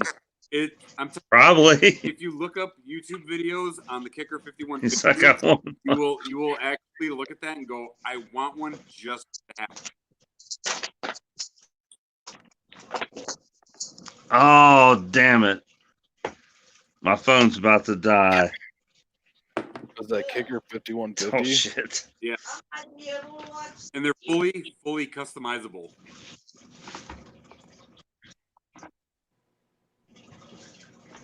Really? They have like. There's. Oh, okay. There's. That's not too much smaller than. Honestly, that's not too much smaller than like a regular chopper. Actually, they are much smaller. Yeah, it's like a half-scale model. I know, but dude, stop giving me. What size is the motor on it? You can get them in 150s or 200s. Oh, man. And I'm not gonna lie, you can actually like bore them, stroke them, and make them like a 250, so you can take them on the E-way. I wouldn't recommend it because it probably doesn't handle as well as. What's the top speed on that thing? Just the way it is. I think like 65. I mean, it'll do whatever like a 200 will do. I mean, I'm pretty certain it's geared properly. I think a 200 can hit like 80 miles an hour. Probably, but you'd be winding out the motor. I'd imagine.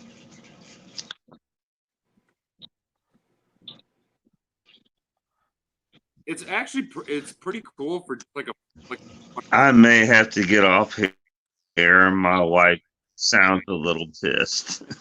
All right.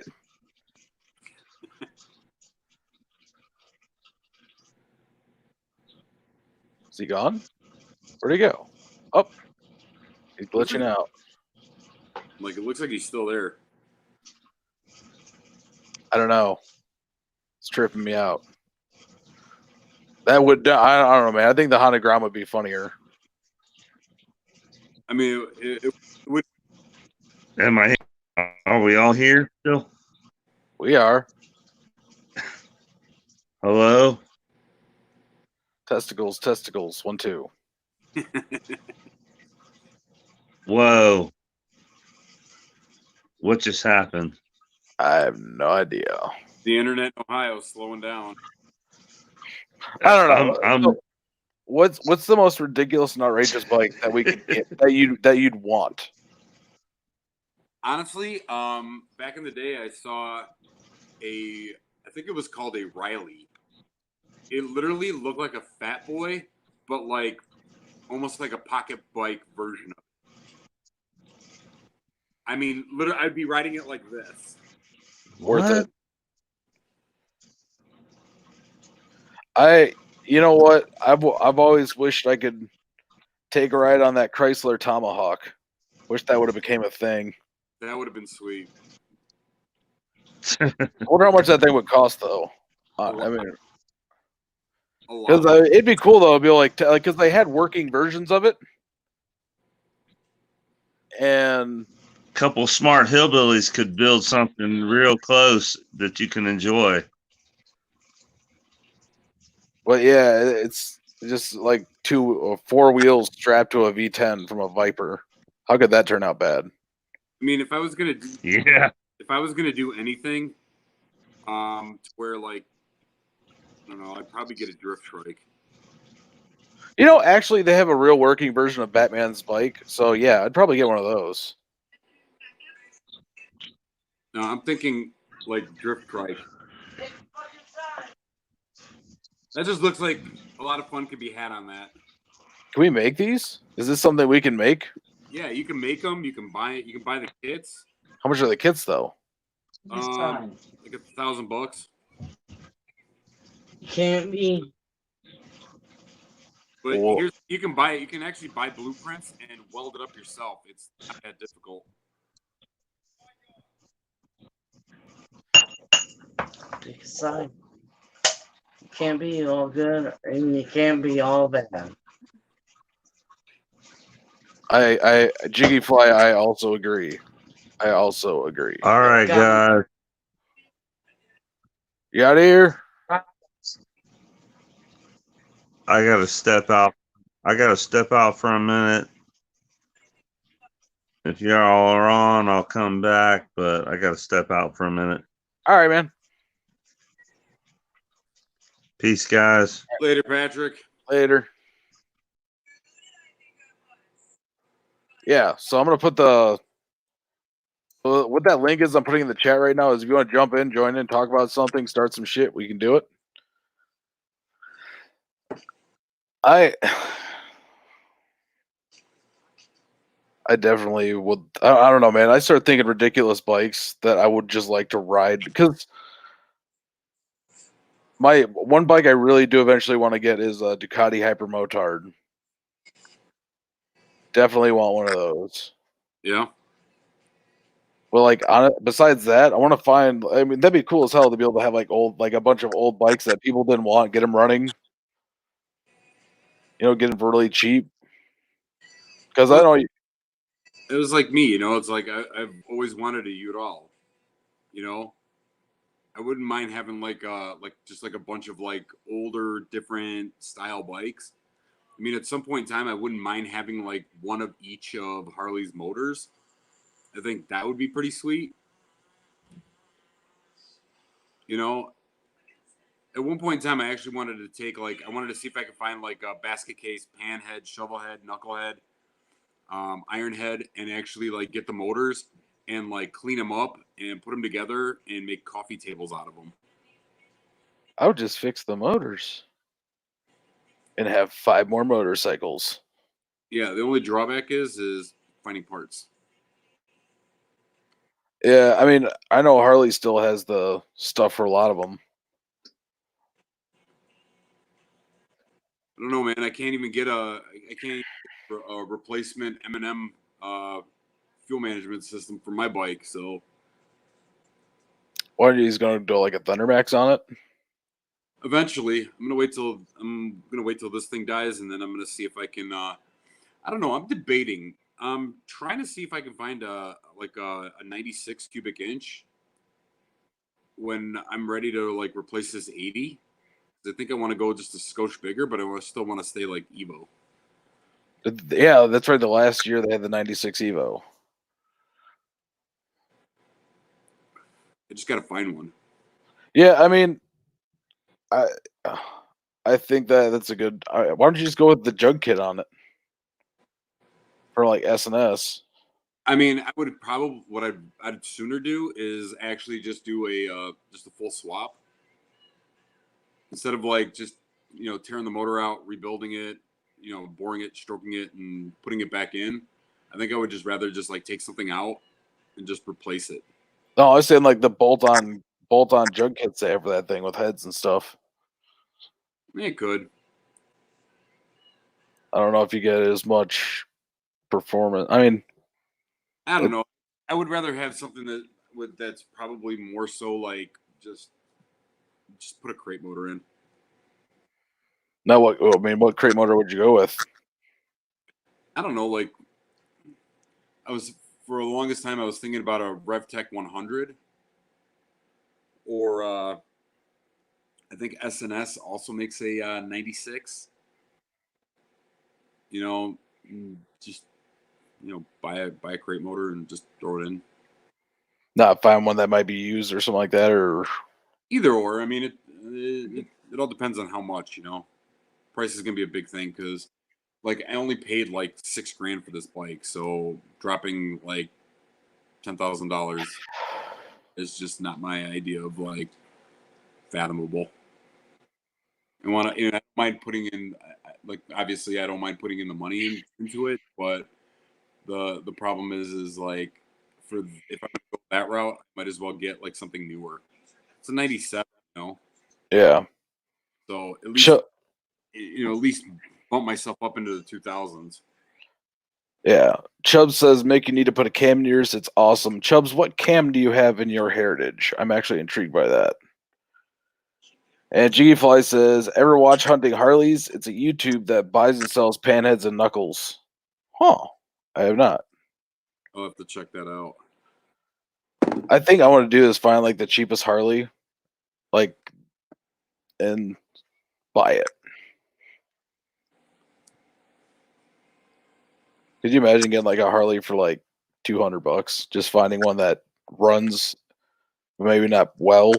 And I'll be honest with you. When I was looking, the cheapest I found was like for like $1,800, but it was like a 70s Sportster.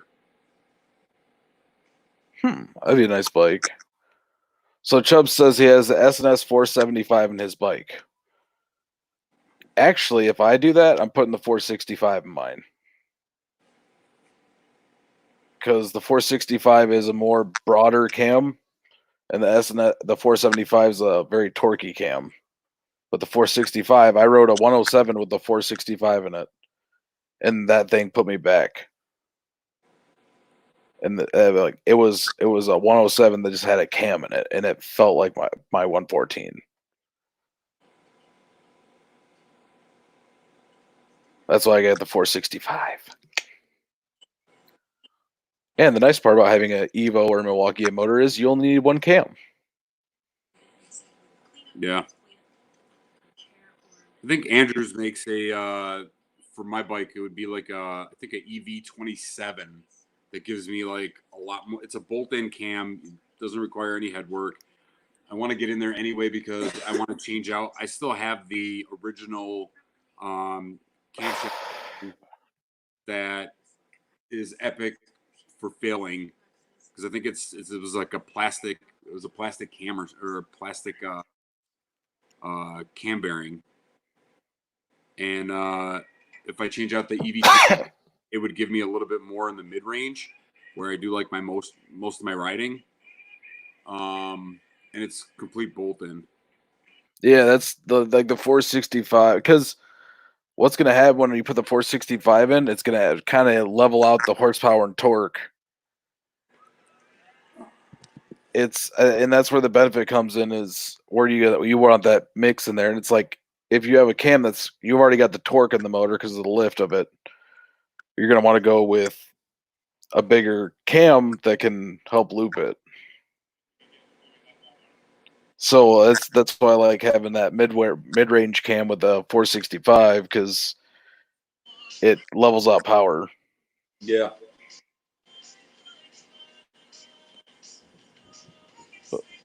All right, guys, we've been going for almost 3 hours. I'm gonna cut this off because I'm hungry and I want to go to bed. So,